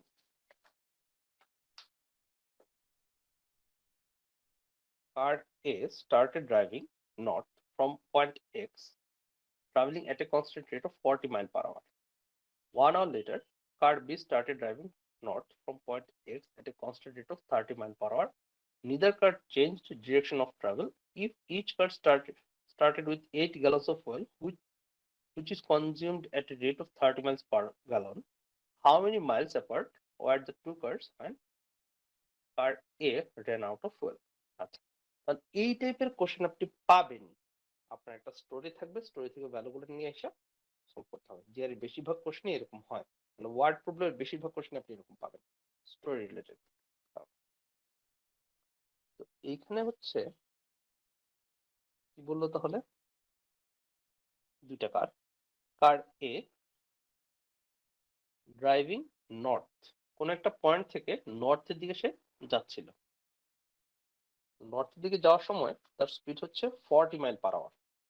কার এর স্পিড 40 মাইল পার আওয়ার।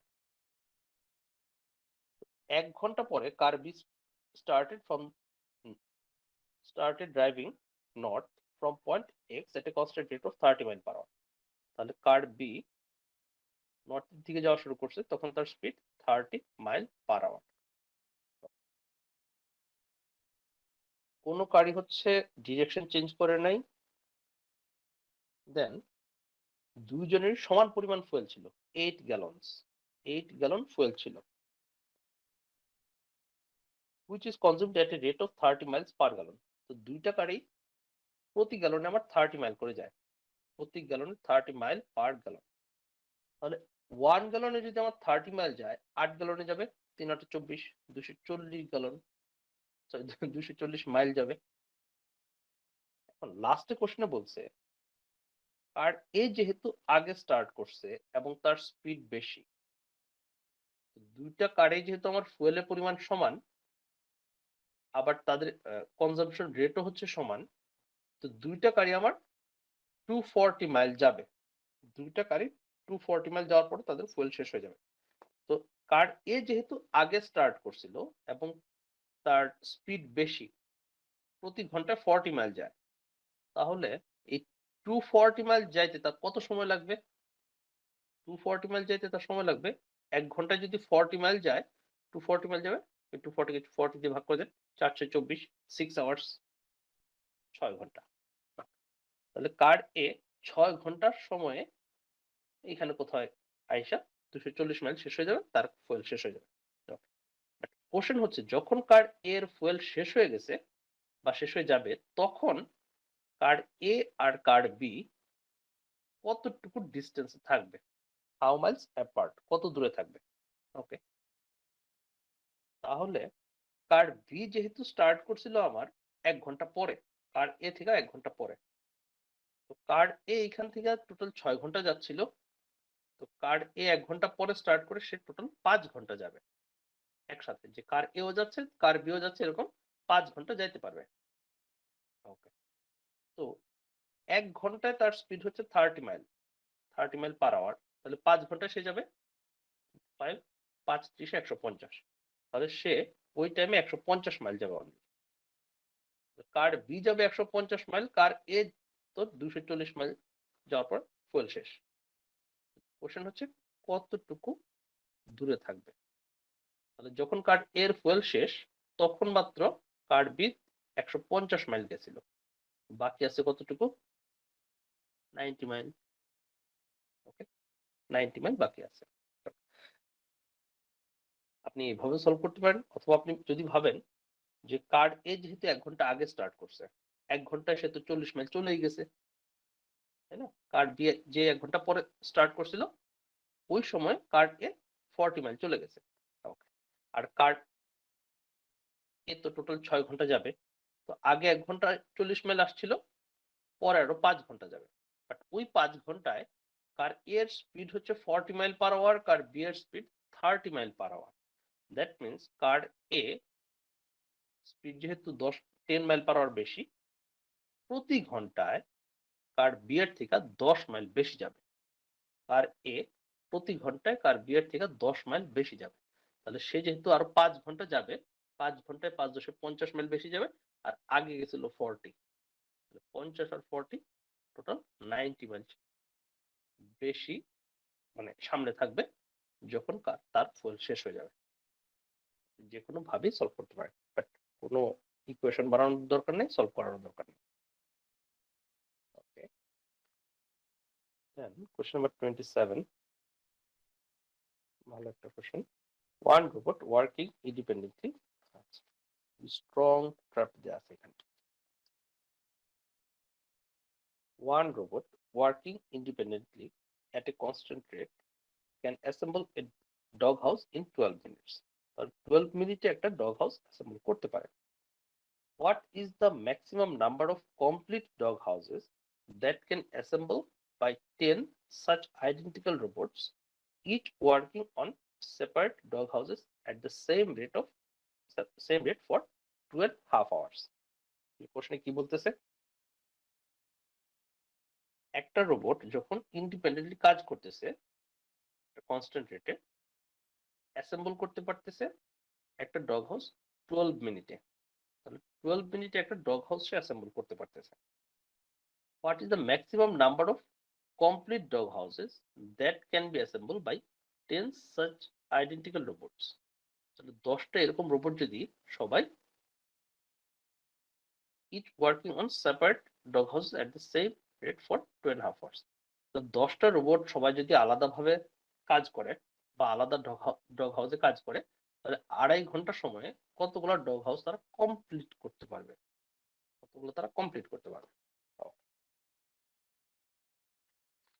তাহলে টাইম দেওয়া হয়েছে আমাকে 2.5 hours, 2.5 hours কত মিনিট? 2 ঘন্টা হচ্ছে 60 60 120 38 150 মিনিট। কেন মিনিট বানাইলাম? কারণ হচ্ছে আমাদের স্পিড দেওয়া ছিল যে একটা ডগ হাউস বানাইতে পারে 12 মিনিটে, একটা রোবট একটা ডগ হাউস বানাইতে পারে 12 মিনিটে, তাহলে 150 মিনিটে সে কতগুলো বানাইতে পারবে? 12 12 144। ওকে, তাহলে 12টা ডগ হাউস সে কমপ্লিট করতে পারবে। আমাকে কিন্তু জিজ্ঞেস করছে মানে কন্ডিশন গুলো এমন ছিল যে সবাই সেপারেট ডগ হাউসে কাজ করতেছে, তাহলে একটা রোবট কোন একটা ডগ হাউসের অর্ধেকটা বানাইছিল, আরেকটা রোবট এসে ওই বাকি অর্ধেকটুকু শেষ করবে এরকম না, সবাই সেপারেট ডগ হাউসে কাজ করবে। ওকে, তাহলে একটা রোবট 150 মিনিটে হচ্ছে হয়তো 12.5 রোবট মানে ডগ হাউস বানাবে, বাট জিজ্ঞেস করছে কতগুলো কমপ্লিট করতে পারবে। তো ওই বাকি যে অর্ধেকটা ছিল এটা তো কমপ্লিট হয় নাই, তাহলে ওটা আমি কাউন্ট করতে পারবো না। তাহলে এই সময় সে 12টা কমপ্লিট করতে পারবে, একটা রোবটে 12টা কমপ্লিট করতে পারতেছে। আর এরকম রোবট দেওয়া হয়েছিল আমাকে 10টা, তাহলে 10টা রোবটে কমপ্লিট করবে 120টা, 120 ডগ হাউস শেষ। ভাইয়া জি, 6 মিনিট যে এক্সট্রা থাকলো সেটা কি করব তাহলে? ওইটা সে কাজ করছিল বাট কাউন্ট হয় নাই। যদি আচ্ছা সে ডগ হাউস কমপ্লিট করতে ওটা ভাই পারতো, আপনার জন্য এক্সট্রা থাকলো। হ্যাঁ মানে এইটাই ছিল আমাদের ট্র্যাপ, জি ভাই। এইটাই ছিল একবার খুব স্ট্রং ট্র্যাপ ছিল যে আপনি যদি কাউন্ট করতেন যে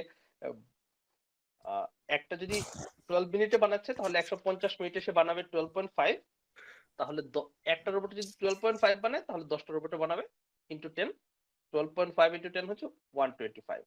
এতগুলা একেবারে মানে আমাদের অ্যান্সারের পাশেই পরের অপশনটা হচ্ছে 125। ওকে, কিন্তু ভাই আমাদের আধা 125ই হয় সবসময়, মাঝে মাঝে মাঝে মাঝে 120 হয়। এটা মানে হচ্ছে আপনি যখন এরকম ভুল আপনার করতে হবে, এরকম ভুল যখন আপনি করবেন যে আমি এই ছোট একটা ওয়ার্ড না দেখার জন্যই আমার টোটাল একটা মার্কস চলে গেছে, আমি টোটালটা চিন্তা করছি সব ক্যালকুলেশন করছি কিন্তু মার্কসটা কেন আসে নাই, এই একটা ওয়ার্ড আমি লাইটলি নিছিলাম, সিরিয়াসলি দেখিনি। ওকে, তখনই আপনার হচ্ছে সিলিমিস্টারটা মানে কোশ্চেনটা আপনি আরো সিরিয়াসলি পড়বেন।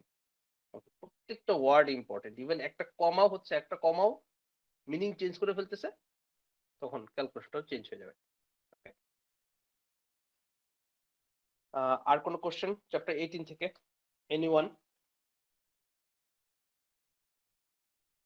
ওকে, আমরা তাহলে চ্যাপ্টার 19 আসবো।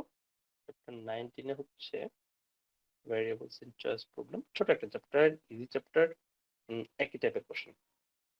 ফার্স্ট কোশ্চেন হচ্ছে কোশ্চেন নাম্বার 3, চ্যাপ্টার 19 এর question number 3। A clothing store,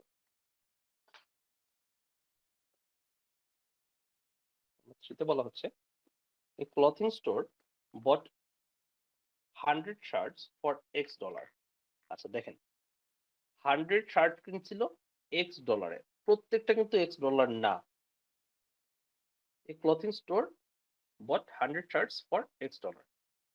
If the store sold all the shirts at the same price for a total of $50, তাহলে সবগুলো শার্ট যদি সে সেল করে দেয় $50, what is the store's profit per shirt? তাহলে প্রতি শার্টে তার profit কত আসতেছে in dollars, in terms of X, in terms of X, that means X এর মাধ্যমে আপনাকে এক্সপ্রেস করতে হবে বিষয়টা।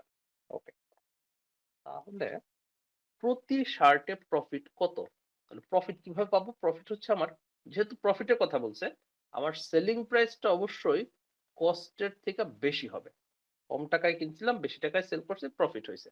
ওকে, তাহলে সে প্রথমে কিনছিল 100টা শার্ট কিনছিল X টাকায়, আর আমাকে যেহেতু জিজ্ঞেস করছে প্রতি শার্টে প্রফিট কত, আমি ক্যালকুলেশনটাই প্রতি শার্টের জন্য করব, যে একটা শার্টের সেল করছিল এত টাকা, একটা শার্ট কিনছিল এত টাকায়, তাহলে এটা মাইনাস করলে আমি এই সেলিং প্রাইস থেকে কস্ট মাইনাস করলে প্রফিটটা পাবো। ওকে, দেন সে কিনছিল 100টা শার্ট X টাকায় কিনছিল, তাহলে একটা শার্টের প্রাইস হচ্ছে X বাই 100, এটা একটা শার্টের প্রাইস সে কিনছিল যে প্রাইস।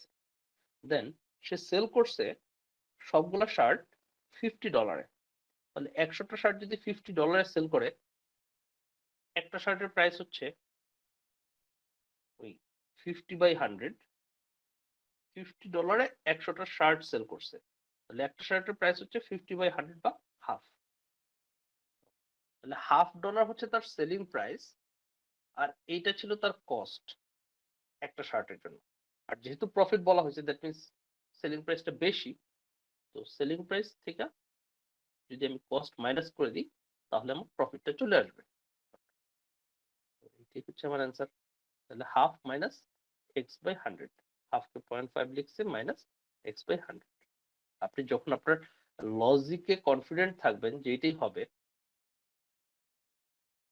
মানে ক্যালকুলেশন করার পরে আপনি অপশনে যাবেন। আগে থেকে অপশনে যাওয়ার কোনো সুযোগ নেই, অপশন দেখে ট্র্যাপে পড়েছে না বা কিছু করার না। দেন কোশ্চেন নাম্বার 4, এখানে বলা হচ্ছে two trees have a combined height of 60 feet. Question হচ্ছে two trees have a combined height of 60 feet and the taller tree is x times the height of the shorter tree. তাহলে ছোট tree থেকে বড় ট্রিটা ছিল x times. How tall is the shorter tree in terms of x? তাহলে shorter ট্রিটা in terms of x এ কতটুকু টল ছিল? ওকে, ছোট tree এর হাইট বের করতে হবে। বলা হচ্ছে two trees have a combined height of 60 feet, তাহলে দুইটার হাইটের যোগফল হচ্ছে আমার 60 হবে। and the taller tree is x times the height of the shorter tree. How tall is the shorter tree in terms of x? আমি যদি ধরি শর্টার ট্রি এর হাইট হচ্ছে x, sorry h, shorter tree এর height যদি h হয় তাহলে টলার tree হচ্ছে এর 3 গুণ, sorry x times. Shorter tree এর হাইট যদি h হয়, টলারের হাইট হবে এর x টাইমস বলে দিছিল। তাহলে টলার হাইট হচ্ছে এই h এর x টাইমস, আর এই দুইটার যোগফল হচ্ছে আমার 60 বলা ছিল, দুইটার যোগফল 60। জিজ্ঞেস করা হচ্ছে how tall is the shorter tree, that means h এর ভ্যালু। শর্টার ট্রি এর হাইট আমি h ধরছিলাম, h এর ভ্যালু বের করতে বলছে।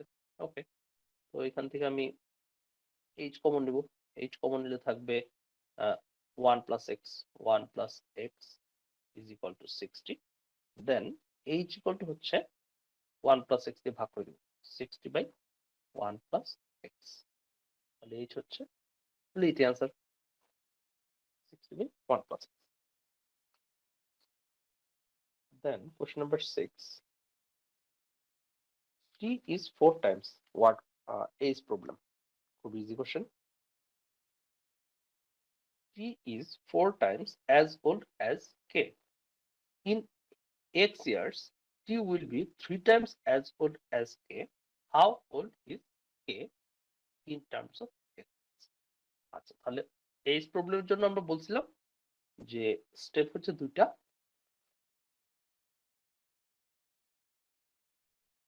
তার নামের প্রথম অক্ষরকে ধরবো ভ্যারিয়েবল, আর হচ্ছে ভ্যারিয়েবলটা হবে তার কারেন্ট এজের ভ্যারিয়েবল। তো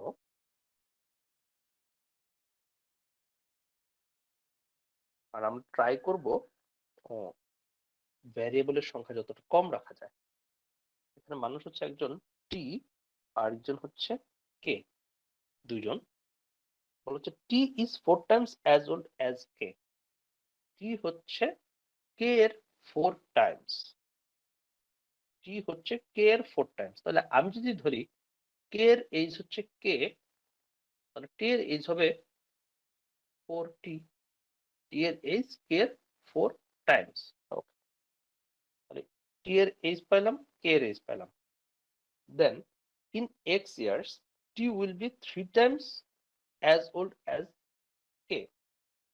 in x years, x বছর পরে, তো x বছর পরে t এর এজ x বাড়বে, আরেকবার লিখি, 4k এর সাথে x বছর পরে এর এজ বাড়তেছে x, x বছর পরে k এর এজও বাড়বে x।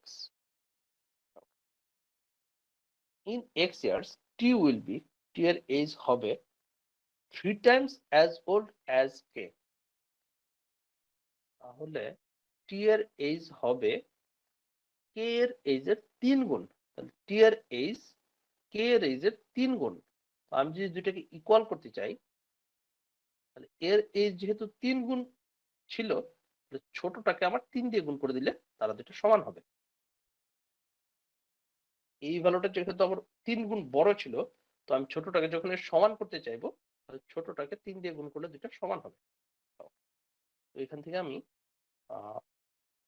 how old is k in terms of x, k এর ভ্যালু দরকার। ওকে, k এর ভ্যালু পাবো, ইকুয়েশন চলে আসছে, জাস্ট ক্যালকুলেশন করে k এর ভ্যালুটা বের করবে। 3k প্লাস 3x, এই পাশে ছিল আমার 4k প্লাস x। তাহলে k এর ভ্যালু দরকার, 3k কে আমি লেফটে নিয়ে আসলাম, মাইনাস হয়ে যাচ্ছে, 4k মাইনাস 3 হচ্ছে অনলি k, ইকুয়াল টু এই পাশে 3x ছিল, x ডান পাশে গেলে মাইনাস হয়ে যাচ্ছে, থাকলো অনলি 2x। তাহলে k ইকুয়াল টু হচ্ছে 2x। এটি তো आंसर। জিজ্ঞেস করছে k এর ভ্যালু কত ইন টার্মস অফ x, মানে x এর মাধ্যমে এক্সপ্রেস করতে হবে এটা। ওকে, বাট আপনি যদি প্রথমে আরেকটা ইকুয়েশন লিখতেন তাও সমস্যা হতো না, যে t এর ভ্যালু হচ্ছে k এর 4 গুণ। তো ধরলাম t এর এই যদি আমি t ধরতাম, দেন তাহলে k এর এইজ হচ্ছে k, t এর এইজ হচ্ছে 4k। খুব একটা চেঞ্জ কিছু হইতো না। ওকে, বাট ভ্যারিয়েবলের সংখ্যা কম হলে ভালো হয়। Then question number 7, a shirt that costs $k, a shirt that costs $k is increased by 30%, then by an additional 50%. What is the new price of the shirt in terms of k? Okay, তাহলে দুইবার change হওয়ার পরে নতুন price কত হবে? তো আপনি এটা হচ্ছে একবারে ইজি ছিল, হচ্ছে a shirt that costs $k, তাহলে আগে কস্ট ছিল k, যখন 30% ইনক্রিজ করা হয়েছে, শার্টের প্রাইস যখন 30% ইনক্রিজ করা হয়েছে, তখন ভ্যালু হয়ে যাবে 30% ইনক্রিজ করলে আপনি 1.3 দ্বারা গুণ করবেন, 30% ইনক্রিজ। ওকে, এরপরে আবার এখন যে ভ্যালুটা হয়েছে 30% ইনক্রিজ হওয়ার পরে, দেন বাই এন অ্যাডিশনাল 50%, তাহলে আবার ইনক্রিজ হয়েছে 50%। তো এই ভ্যালুকে যদি আমি 50% ইনক্রিজ করতে চাই, এই ভ্যালুকে যদি 50% ইনক্রিজ করতে চাই, 1.5 দ্বারা গুণ করতে হবে, into 1.5। Okay, what is the new price? তাহলে নতুন প্রাইস কত হবে? 13 ইনটু 15। ওকে, 10 15 হচ্ছে 150, 3 15 45, 150 ও 45 195, 1.95 কে। তাহলে এইটি হচ্ছে আমার অ্যান্সার। জাস্ট দুইবার ওই 1.3 আর 1.5 দিয়ে গুণ করলে হয়ে যাবে। কেন দুইবার 1.3 আর 1.5 দিয়ে গুণ করব, এইটাতে আপনার একেবারেই কনফিডেন্ট থাকতে হবে, কারণ ওই পার্সেন্টেজ চেঞ্জ গুলা এটা লাগবে, এটা মিস করার কোনো সুযোগ নেই। কোশ্চেন নাম্বার 9, কোশ্চেন নাম্বার 9 ভালো একটা কোশ্চেন, হচ্ছে A sells vintage clothing at a flea market at which he pays $150 per day to rent a table। তাহলে প্রতিদিন টেবিলের জন্য তাকে রেন্ট দিতে হচ্ছে $150 plus $10 per hour to his assistant, তার সাথে তার অ্যাসিস্ট্যান্টকে পার আওয়ারে $10 করে দিতে হচ্ছে। He sells an average $78 worth of clothing per hour। Per hour যদি সে $78 ক্লথ সেল করে, assuming no other costs, which of the following below best represents profit per day in terms of hours each that the flea market table open for business? Okay, তাহলে question বলতেছে which of the following best represents profit per day, তার প্রতিদিনের profit, তার প্রতিদিনের profit কত বলতে পারি আমরা? প্রফিট হচ্ছে রেভিনিউ বা selling price minus cost, revenue বা সেলিং প্রাইস মাইনাস কস্ট। তাহলে তার রেভিনিউ হচ্ছে, রেভিনিউ বলা আছে he sells average $78 worth of clothes per hour, প্রতি ঘন্টায় সে $78 ক্লথ সেল করতেছিল। আর ইন টার্মস অফ এইচ, তাহলে অ্যান্সার চাওয়া হয়েছে in terms of H hours. তাহলে 1 ঘন্টায় যদি সে $78 সেল করে, দেন এইচ আওয়ারে সে সেল করবে 78 এত ডলার। এটা হচ্ছে তার রেভিনিউ বা সেলিং প্রাইস। তো প্রফিট বের করতে হলে রেভিনিউ থেকে মাইনাস করতে হবে তার কস্ট। তার কস্ট কি কি ছিল? তার কস্ট হচ্ছে টেবিলের জন্য দিতে হচ্ছে $150 ফিক্সড, টেবিলের জন্য ফিক্সড $150। তার সাথে তার যে অ্যাসিস্ট্যান্ট ছিল তাকে দিতে হচ্ছে প্রতি ঘন্টায় $10। 1 ঘন্টায় যদি $10 হয়, তো বলা হয়েছিল এইচ আওয়ারে 1 ঘন্টায় $10 হলে এইচ আওয়ার হচ্ছে ওই 10H, তাহলে 10H টাকা এটা মাইনাস হবে, রেভিনিউ মাইনাস টোটালটা। ওই ব্র্যাকেট না দিয়ে আমি আলাদা করে দুইটি মাইনাস করে দিলাম। এইটি হবে আমার প্রফিট পার ডে, কারণ পার মানে টোটাল ডে এর প্রফিট নিলাম, সরি সেলিং রেভিনিউ নিলাম, টোটাল ডে এর জন্য টেবিলের চার্জ, আর টোটাল ডে এর জন্য হচ্ছে আমার ওই অ্যাসিস্ট্যান্টের কস্ট। ওকে, এটি হচ্ছে তার প্রফিট পার ডে। এখান থেকে মাইনাস করলে 78H মাইনাস 10H হচ্ছে আমার 68H থাকলো, আর minus 150 answer 68H minus 150. Then question number 8 ছিল। Question number 8 হচ্ছে she runs a lap around the track in x hours. তাহলে সে x সেকেন্ড, তাহলে x সেকেন্ডে সে একটা ল্যাপের চারপাশে দৌড়াইতে পারে, একটা ল্যাপ দৌড়াইতে পারে। his second lap is খুবই ভালো একটা কোশ্চেন, আচ্ছা খুবই ইন্টারেস্টিং একটা ট্র্যাপ ছিল এখানে। his second trap is 5 seconds slower than the first lap, তাহলে তার সেকেন্ড ল্যাপটা ছিল প্রথম ল্যাপের থেকে 5 second slower. 5 second slower, that means তার স্পিড ছিল 5 সেকেন্ড কম। তার speed 5 second com, that means say 5 second বেশি নিয়েছিল সময়। তার স্পিড 5 সেকেন্ড কম, দেখেন his second lap is 5 seconds slower than the first lap, তাহলে তার সেকেন্ড ল্যাপ ছিল ফার্স্ট ল্যাপের থেকে 5 সেকেন্ড স্লোয়ার। তাহলে তার স্পিড যদি স্লোয়ার হয়, দ্যাট মিন্স তার সময় বেশি লাগছিল। But the third lap is 2 seconds faster than the first lap, তাহলে ফার্স্ট ল্যাপের থেকে 2 সেকেন্ড ফাস্টার ছিল। তাহলে সে যদি 2 সেকেন্ড ফাস্টার হয়, তাহলে তার সময় 2 সেকেন্ড কম লাগছিল। ওকে, what is his average number of minutes per lap? Okay, তাহলে তার average number of minutes per lap কত হবে? মানে তার স্পিডটা এভারেজ স্পিড বলা হয়েছে, but per minute.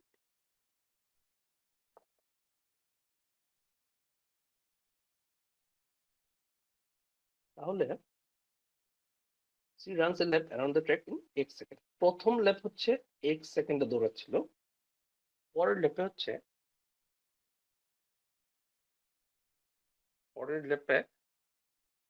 Say 5 second slower ছিল। সে যেহেতু 5 সেকেন্ড স্লোয়ার ছিল, তার সময় লাগছিল 5 সেকেন্ড বেশি। পরের ল্যাপে তার সময় লাগছিল 5 সেকেন্ড বেশি, আর লাস্ট ল্যাপে হচ্ছে তার সময় লাগছিল 2 সেকেন্ড, সে ছিল 2 সেকেন্ড ফাস্টার। তাহলে সে যেহেতু 2 সেকেন্ড ফাস্টার ছিল, দ্যাট মিন্স সে 2 সেকেন্ড কম সময়টা শেষ করছে, তাহলে 2 সেকেন্ড সময় কম লাগছিল, তাহলে স্পিড মানে সময় লাগছিল x - 2।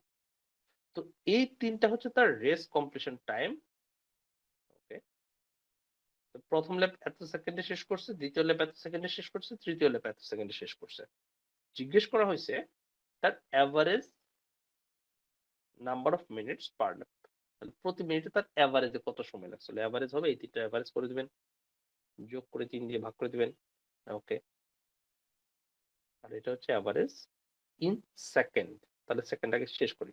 তাহলে x x 3x +5 - 2 তাহলে হচ্ছে +3 বাই 3 ছিল। তো 3 দিয়ে ভাগ করে দিলে x + 1 এটা হচ্ছে আমার ইন সেকেন্ড বাট কোশ্চেন চয়েসে মিনিট পারলে মানে এটাকে মিনিটে সেকেন্ডকে মিনিট নিতে হবে, সেকেন্ডকে মিনিট নিতে হলে 60 দিয়ে ভাগ করতে হবে, তার জন্য 60 দিয়ে ভাগ x + 1/60 ধরতে পারছি এটা। Then question number 10। ভাই এটা জি। কত লেভেলের ডিফিকাল্টি এটা? এইটা ডিফিকাল্টি 3 তে পড়বে, 3 এর বেশি যাবে না। কিন্তু এটা তো আমার তো মনে হয় ম্যাক্সিমাম ভুল করছি, বোধহয় সবাই x - 1 হয়েছে। মানে আপনি যেটা জানেন না বা যেটা পারেন না এইটাই হচ্ছে এইটাই টাফ হয়ে যাচ্ছে, তাই না? বাট আস্তে আস্তে আপনার যখন প্রিপারেশন শেষ হইতে হইতে এই বিষয়গুলো আপনার মানে শিখে যাইতে হবে, তখনই বলতে পারবো আমার প্রিপারেশনটা শেষ হয়েছে, ছোট ছোট টার্ম গুলো। দেন যখন আপনার কাছে সব ফর্মুলা আছে, আহ, সবকিছু জানেন, তখন হচ্ছে কোশ্চেনের ডিফিকাল্টি আমরা অ্যাকুরেটলি আর কি বের করতে পারবো যে আমি প্রিপারেশন শেষ, সবকিছু জানা আছে, তারপরেও কোশ্চেনটা হার্ড। বাট এটা তো আমাদের নলেজের গ্যাপ ছিল, তাই না? এটা তো আসলে কোশ্চেনের টাফনেস না যে ফাস্টার আর স্লোয়ার বললেও কিন্তু ভ্যালুটা ওই ফাস্টার বললে ভ্যালু বাড়তেছে না, স্লোয়ার বললে ভ্যালু কমতেছে না। ওকে, এটা আমার মানে জাস্ট এই ওয়ার্ড দুইটা ধরতে পারেনি, তার জন্য একটু প্রবলেম পড়ছে। চ্যাপ্টার ইন্টারেস্টিং ছিল। ভাইয়া জি, এখানে যদি ভাই ঘন্টা বলতো তখন কি ভাইয়া, তাহলে আরো কিভাবে 60 ভাগ দিয়ে ভাগ করতো? করতাম। আরো মিনিট 60 না? বলছে, আরো 60 দিয়ে ভাগ করতাম। মানে ওটা তো ইউনিট কনভার্সন মানে ওইখানে আর কিছু নাই। কখন গুণ করব, কখন ভাগ করব, ছোটটা থেকে বড়টাতে বানাইতে হলে ভাগ করতে হবে, আর বড়টা থেকে ছোটটাতে আনতে হলে গুণ করতে হবে। দেন কোশ্চেন নাম্বার 10, এখানে বলা হচ্ছে if a b and c are consecutive integers, যদি a b and c are consecutive integer হয় and a থেকে b বড়, b থেকে c বড়, তার থেকে d বড়, what is the average of a b and c in terms of d? তাহলে সবগুলোর অ্যাভারেজ বের করতে হবে ইন টার্মস অফ d তে। দ্যাট মিন্স আপনার হচ্ছে যে অ্যান্সার হবে এখানে শুধুমাত্র d থাকবে। ওকে, তো ফার্স্ট কন্ডিশন ছিল সবাই কনজিকিউটিভ ইন্টিজার। একটা হচ্ছে a, তার থেকে বড় b, তার থেকে বড় c, তার থেকে বড় d। যেহেতু কনজিকিউটিভ ইন্টিজার, প্রত্যেকটা ভ্যালু এক করে ইনক্রিজ হয়েছে এদিকে। ওকে, ভ্যালুগুলো পজিটিভ হোক বা নেগেটিভ হোক ডাজন্ট ম্যাটার, কিন্তু এক করে ইনক্রিজ হতে হবে। দেন বলা হয়েছে সবগুলো এভারেজ বের করব ইন টার্মস অফ ডি। ওকে, তাহলে এই নাম্বারগুলোর যদি আমি এভারেজ বের করতে চাই, এভারেজ হবে, এভারেজ তো চারটা নাম্বার এভারেজ, চারটাকে যোগ করে 4 দিয়ে ভাগ করে দিব, তাহলে তো এভারেজ চলে আসতেছে। বাট এইটুকুতে ইন টার্মস অফ ডিতে লিখতে হবে। ওকে, তো সবগুলোকে যদি ডিতে লিখি, ডি এর ভ্যালু হচ্ছে ডি, সি কে বলতে পারি সি এর থেকে ডি এক বড় ছিল, তাহলে সি কে বলতে পারি d-1, সি হচ্ছে d-1। বি কে বলতে পারি ডি এর মাধ্যমে, বি হবে ডি এর থেকে 2 ছোট, ডি এর থেকে 2 ছোট, তাহলে d-2। আর এ হবে ডি এর থেকে 3 ছোট, এ হচ্ছে ডি এর থেকে 3 ছোট, তাহলে d-3। ওকে, তাহলে এ বি সি না লেখা এগুলা লিখবো, তখন কত আসছে যে 1 2 3 4 4d মাইনাস কত হলো, -3 -3 -6 ডিভাইড বাই 4, 4 দিয়ে ভাগ করবো, 4 দিয়ে ভাগ করলে হচ্ছে 4 4 চলে যাবে, অনলি d -6/4 হচ্ছে 6/4 হচ্ছে 3/2। এইটাই হচ্ছে আমার average d -3/2। Okay, then question number 12 বলা হচ্ছে এ ব্যাগ অফ স্ন্যাক,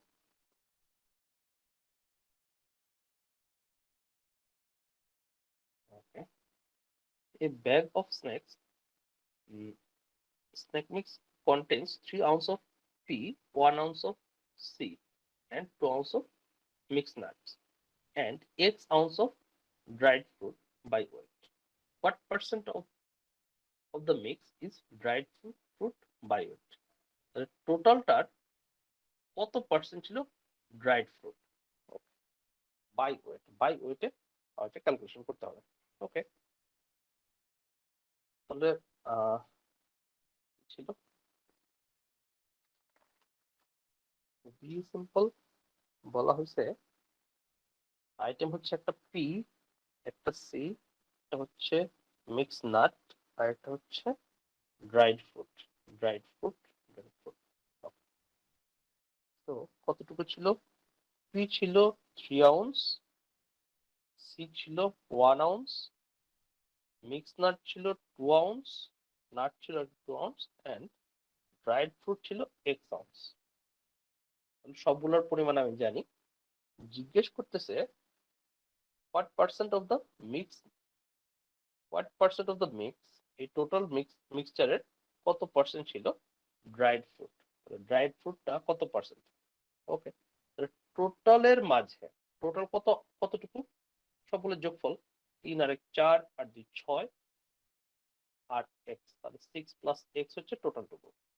টোটালের মাঝে ড্রাইড ফ্রুট কত পার্সেন্ট? তো ড্রাইড ফ্রুট ছিল x পরিমাণ, টোটালের মাঝে x পরিমাণ। ওকে, টোটালের মাঝে x পরিমাণ, আর এটাকে পার্সেন্টেজে নিতে হচ্ছে। পার্সেন্টেজে নেওয়ার জন্য ওই 100 দিয়ে গুণ করতে হবে। 100 দিয়ে গুণ করলাম, আর গুণ করে দিই 100x divide by 6 plus x, এটি आंसर। আমাদের ভ্যারিয়েবলের কোশ্চেনগুলো হ্যান্ডেল করার জন্য অবশ্যই বেসিকটা নরমালি যতটা হচ্ছে আমাদের মানে স্ট্রং থাকতে হয়, তার থেকে ডাবল বা 3 টাইমস স্ট্রং হতে হবে। তাহলে আপনি মানে ফ্রিলি কাজ করতে পারবেন ভ্যারিয়েবল। তা নাহলে ভ্যারিয়েবল দেখলেই কিন্তু ভয় লাগে। বাট কোন কোশ্চেনে বা কোন টাইপের কোশ্চেনে ভ্যারিয়েবল থাকবে এটা যেহেতু জানি না, আমাদের প্রত্যেকটা টপিকের কোশ্চেনেই বেসিকটা স্ট্রং হতে হবে, এবং আপনার প্রত্যেকটা মানে স্টেপ যে করতেছেন প্রত্যেকটা স্টেপেই লজিক্যালি কনফিডেন্ট থাকতে হবে যে একটা ক্যালকুলেশন করলাম মানে ক্যালকুলেশন করার জন্য ক্যালকুলেশন করা না, কোশ্চেনটা এইভাবে চাওয়া হয়েছে, তো এই কোশ্চেন যেহেতু এটা বের করতে হবে তার জন্যই এই স্টেপটাতে যাইতে হবে। ওকে, প্রত্যেকটা চেঞ্জের আপনার হচ্ছে একটা লজিক, আপনার স্ট্রং লজিক থাকতে হবে, কেন এটা করব, কেন অন্য কিছু করা যাবে না। দেন কোশ্চেন নাম্বার 16 এখানে বলা হচ্ছে ভালো কোশ্চেন। এই একটা ডায়াগ্রাম দেওয়া আছে, if D equal to twice C, D এর ভ্যালু যদি টুয়াইজ সি হয়, E equal to half of A, what is X in terms of A B and C. X এর ভ্যালু বের করতে হবে in terms of A B C এর মাধ্যমে। ওকে, তাহলে আমাদের যে ডায়াগ্রামটা ছিল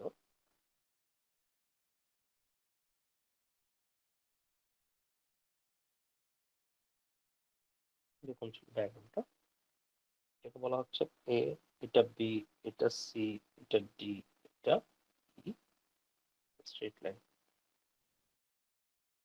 ই আর ই, এক্সটার্নাল অ্যাঙ্গেলটা হচ্ছে এক্স। কোশ্চেন হচ্ছে আমার এক্স এর ভ্যালু বের করতে হবে। ওকে, এক্স এর ভ্যালু কত এটা তো বলতে পারতেছি না, বাট এইটা যেহেতু কতগুলো সাইড আছে, 1টা 2টা 3টা 4টা 5টা 6টা সাইড যেহেতু আছে, তো এইখানে আমি এদের সবার টোটাল অ্যাঙ্গেলটা কত এটা ভ্যালু আমি বলতে পারবো। সবগুলো অ্যাঙ্গেলের যোগফল কত এটা আমরা, আমাদের ফর্মুলা ছিল একটা 180 into n minus 2, total interior angle গুলোর যোগফল কত এটা বলতে পারি। সবগুলা ইন্টেরিয়র অ্যাঙ্গেলের যোগফল কত হবে? যোগফল হবে 6টা যেহেতু সাইড ছিল এর ভ্যালু 6, 6 মাইনাস 2 হচ্ছে 4, 4 ইন্টু 180, 4 ইন্টু 180 হচ্ছে 18 দুগুণে 36, 36 দুগুণে 72, 720। ওকে, 720 হচ্ছে আমার সবগুলা ইন্টেরিয়র অ্যাঙ্গেলের যোগফল। তাহলে এখানে n এর ভ্যালু 4 হয়েছে, সরি 6 হয়েছে। তাহলে সবগুলো ইন্টেরিয়র অ্যাঙ্গেলের যোগফল যদি আমার 720 হয়, তখন আমি বলতে পারি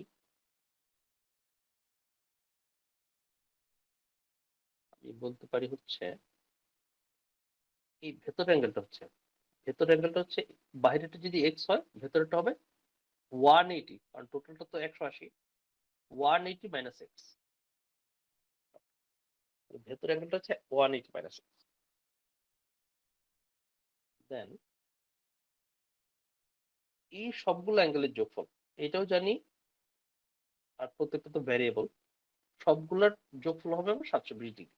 তো লিখতে পারি যে a plus B plus C plus D plus E plus 180 minus X is equal to 720 degree যদি হয়। দেন এক্স এর ভ্যালু চাওয়া হয়েছে আমার কাছে, অনলি এক্স এর ভ্যালু। ওকে, শুধু এক্স কে আমি ডান পাশে নিয়ে আসতে পারি। তাহলে এক্স কে ডান পাশে নিলে কি হচ্ছে, এক্স কে ডান পাশে নিলে হচ্ছে 720 মাইনাস এই পাশে চলে আসছে, এক্স ডান পাশে চলে গেছে, 720 মাইনাস এই পাশে আসলো। আর জিজ্ঞেস করছে এখানে বলতে হবে in terms of A B and C, A B C তিনটা থাকবে, ডি আর ই রাখা যাবে না। আর ডি আর ই এর একটা ভ্যালু দেওয়া ছিল আমাকে, ডি ইকুয়াল টু বলা হয়েছে টুয়াইস সি, আর ই ইকুয়াল টু হচ্ছে half of A, half of A হচ্ছে হাফ অফ এ। তো ডি কে আমি লিখবো টুয়াইস সি, ডি এর জায়গায় লিখতেছি আমি টুয়াইস সি, আর ই এর জায়গায় লিখতেছি হাফ অফ এ বা এ বাই টু। ডি লিখলাম, ই লিখলাম, আর সাথে তো এবিসি যোগ ছিল, সি প্লাস বি প্লাস এ। আর এক্স কে আমি ডান পাশে নিয়ে আসছিলাম, প্লাস হয়ে গেছে, আর ডান পাশে 720 কে যখন লেফট নিয়ে আসবো মাইনাস হয়ে যাবে। তো মাইনাস 720 প্লাস 180, 720 থেকে 180 চলে গেলে থাকছে 540। তো আর 720 যেহেতু নেগেটিভ ছিল, তো সাইনটা হবে মাইনাস 520, 540।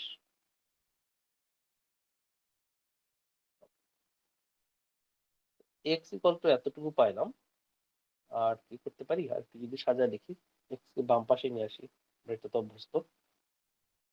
তো এটা সাজায় লিখতে হচ্ছে এই পাশে এ ছিল, এই পাশে এ বাই টু, এ এর সাথে এ বাই টু যোগ করলে হচ্ছে 3a by two plus B plus C একটা সি দুইটা, 3c মাইনাস 540 মাইনাস 540। এইটাই হচ্ছে আমার এক্স এর ভ্যালু। ওকে, তো আমরা এখানে কি ইউজ করলাম যে টোটাল ইন্টেরিয়র অ্যাঙ্গেলের যোগফলের ফর্মুলাটা। ওই ফর্মুলাটা ইউজ করার পরে সিম্পল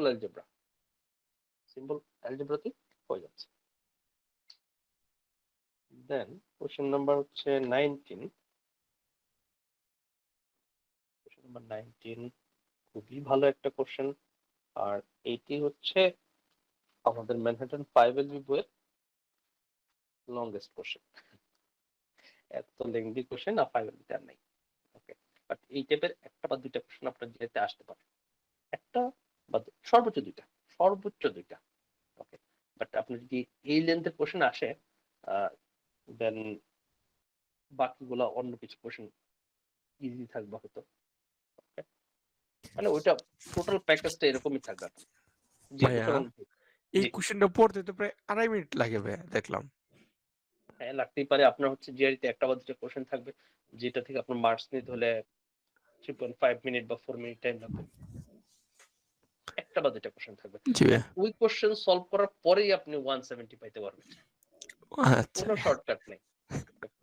ঠিক আছে, দেন যখন কোশ্চেনটা অনেক লেন্দি হবে, আপনার কোশ্চেনটা খুবই সিনসিয়ারলি পড়তে হবে যেন, কারণ ছোট কোশ্চেন হলে আমি 2 বার 3 বার রিপিট করতে পারি, বাট এই কোশ্চেন তো আমি 3 বার রিপিট করার মতো সময় পাবো না। একবার পড়তে পারবো, একবার পড়ার মতো সময় দিয়েই ওরা সেটটা তৈরি করবে, বাট 3 বার পড়ার মতো সময় আমি পাবো না। বলতেছে আর sales forklifts at a dealership where she makes a base salary of 2000 per month, তাহলে তার বেস স্যালারি হচ্ছে 2000 per month plus a commission equal to 5% of the selling price of the first 10 forklifts she sells that month. তাহলে তার সাথে একটা commission পায়, base স্যালারির সাথে একটা কমিশন পায় যেটা হচ্ছে 5% of the first 10 forklifts. তাহলে প্রথম 10টা ফর্কলিফট সেল করলে ওইখান থেকে হচ্ছে 5% একটা কমিশন পায়, and 10% of the value of the selling price of any forklifts after that.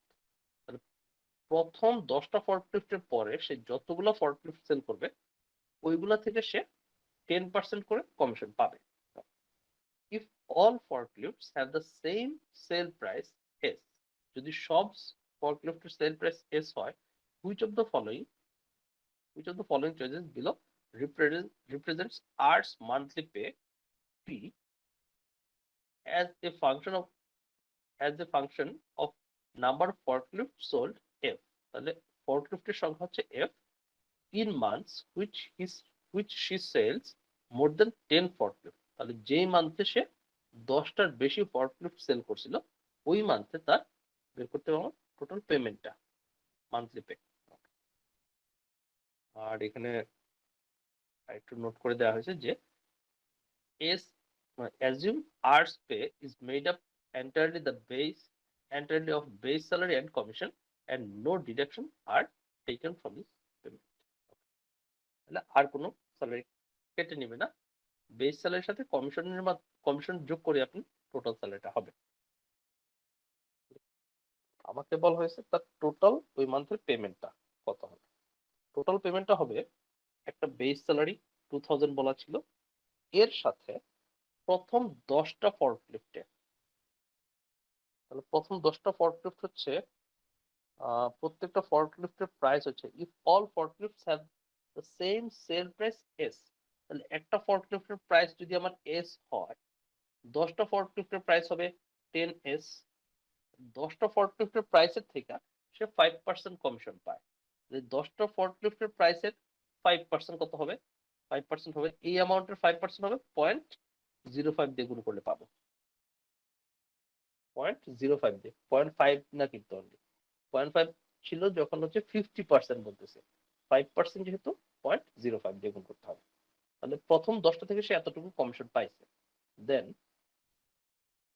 10টার বেশি যতগুলো আছে, 10টা বেশি কতগুলো আছে বলছে টোটাল ফর্কলিফটের সংখ্যা হচ্ছে এফ। ফর্কলিফটের সংখ্যা যদি আমার এফ হয়, ফর্কলিফটের সংখ্যা যদি এফ হয়, প্রথম 10টা তো এখানে চলে আসছে, নিয়ে আসছি, তাহলে প্রথম 10টা এখানে চলে আসছে, ফর্কলিফট 10টার বেশি কতগুলো আছে টোটালের থেকে 10টা মাইনাস করে দিলাম, এই সংখ্যক ফর্কলিফট হচ্ছে আমার 10টার বেশি ছিল, তাহলে এটা হচ্ছে ফর্কলিফটের নাম্বার। আর সেলিং প্রাইস, এতগুলো ফর্কলিফটের সেলিং প্রাইস হচ্ছে প্রত্যেকটা সেলিং প্রাইস এস হলে এতগুলো সেলিং প্রাইস হবে এত ইনটু এস। এইখান থেকে আমরা পাবো 10% কমিশন। এইখান থেকে যদি 10% কমিশন পাই তাহলে 10% হবে এত, 10% হবে ইনটু 10% এর জন্য 0.10 দিয়ে গুণ করতে হবে। তাহলে এটি অ্যান্সার একটু সাজায় লিখি, যদি 2000 প্লাস 0.05 এর সাথে 10 গুণ করলে হচ্ছে 0.50, 0.5 10 দিয়ে গুণ করছি, দশমিকটা এক দিক ডানে চলে আসছে, 0.5s প্লাস এটার সাথে যখন 0.10 দ্বারা গুণ করা হয়েছে ওইখানে আর কিছু করা যাবে না, 0.10 আর এস কে সামনে নিয়ে আসলাম, কোশ্চেনে যেভাবে লিখছে অপশনগুলো f মাইনাস 10। ওকে ভাই 0.5 এর সামনে একটা জিরো হবে না ভাই? এইখানে যে 10 ছিল 0.5 এর সামনে একটা জিরো, এখানে না ভাই পয়েন্ট ভাই এই যে 5 এর সামনে ভাই, 5 এর সামনে, হ্যাঁ 5 এর সামনে একটা জিরো ছিল কিন্তু 10 দিয়ে যখন গুণ করে দিছি দশমিকটা এক দিক ডানে চলে আসছিল। আচ্ছা ঠিক আছে, এইটাই হচ্ছে আমার অ্যান্সার। দেখেন ক্যালকুলেশনটা কিন্তু কম, বাট কোনটা কি বলছিল ওইটা হচ্ছে বড় বিষয়। তাহলে আমাদের এটাও শেষ, থ্যাংক ইউ। আর কোনো কোশ্চেন এই চ্যাপ্টার থেকে? এনিওয়ান? ভাইয়া জি। জিআরই তে যখন এরকম বিশাল বিশাল ম্যাথ গুলো আসবে তখন ওগুলা মানে জিনিসটা সিম্পল হবে কিন্তু কোশ্চেনটা খুব মানে ঝামেলার হবে, তাই তো? হ্যাঁ, যেমন এখানে জিনিসটা যেটা সিম্পল হবে। হ্যাঁ, জিনিসটা সিম্পল এখানে হবে, কোশ্চেন এত ঝামেলারও হবে না, আপনি ধরতে পারবেন। মানে এইখানে যতটুকু বলছে এতটুকু হয়তো বলবে না, এর থেকেও সিম্পল হবে। ও But আচ্ছা ওই আচ্ছা, কোশ্চেনটা পড়তে গেলে আপনার একটু টাইমটা বেশি পাগল লাগবে। পাগল লাগে। আর হ্যাঁ। আর কোশ্চেন মানে এতগুলা ডিটেলস একসাথে মাথায় নিতে হচ্ছে, আবার হচ্ছে টাইম কম, কোশ্চেনের সাইজটা দেখেই তো আমাদের মনে করেন যে টেনশন শুরু হয়ে যায়। এটা শেষ করবো কেমনে? বাকি তো কোশ্চেন আরো এতগুলো আছে। ওইটাই হচ্ছে বড় প্রেশার। ও ঠিক আছে, তাহলে এই চ্যাপ্টার থেকে আমাদের আর কোনো কোশ্চেন নাই। এই চ্যাপ্টার শেষ। ২ টা চ্যাপ্টার শেষ হলো।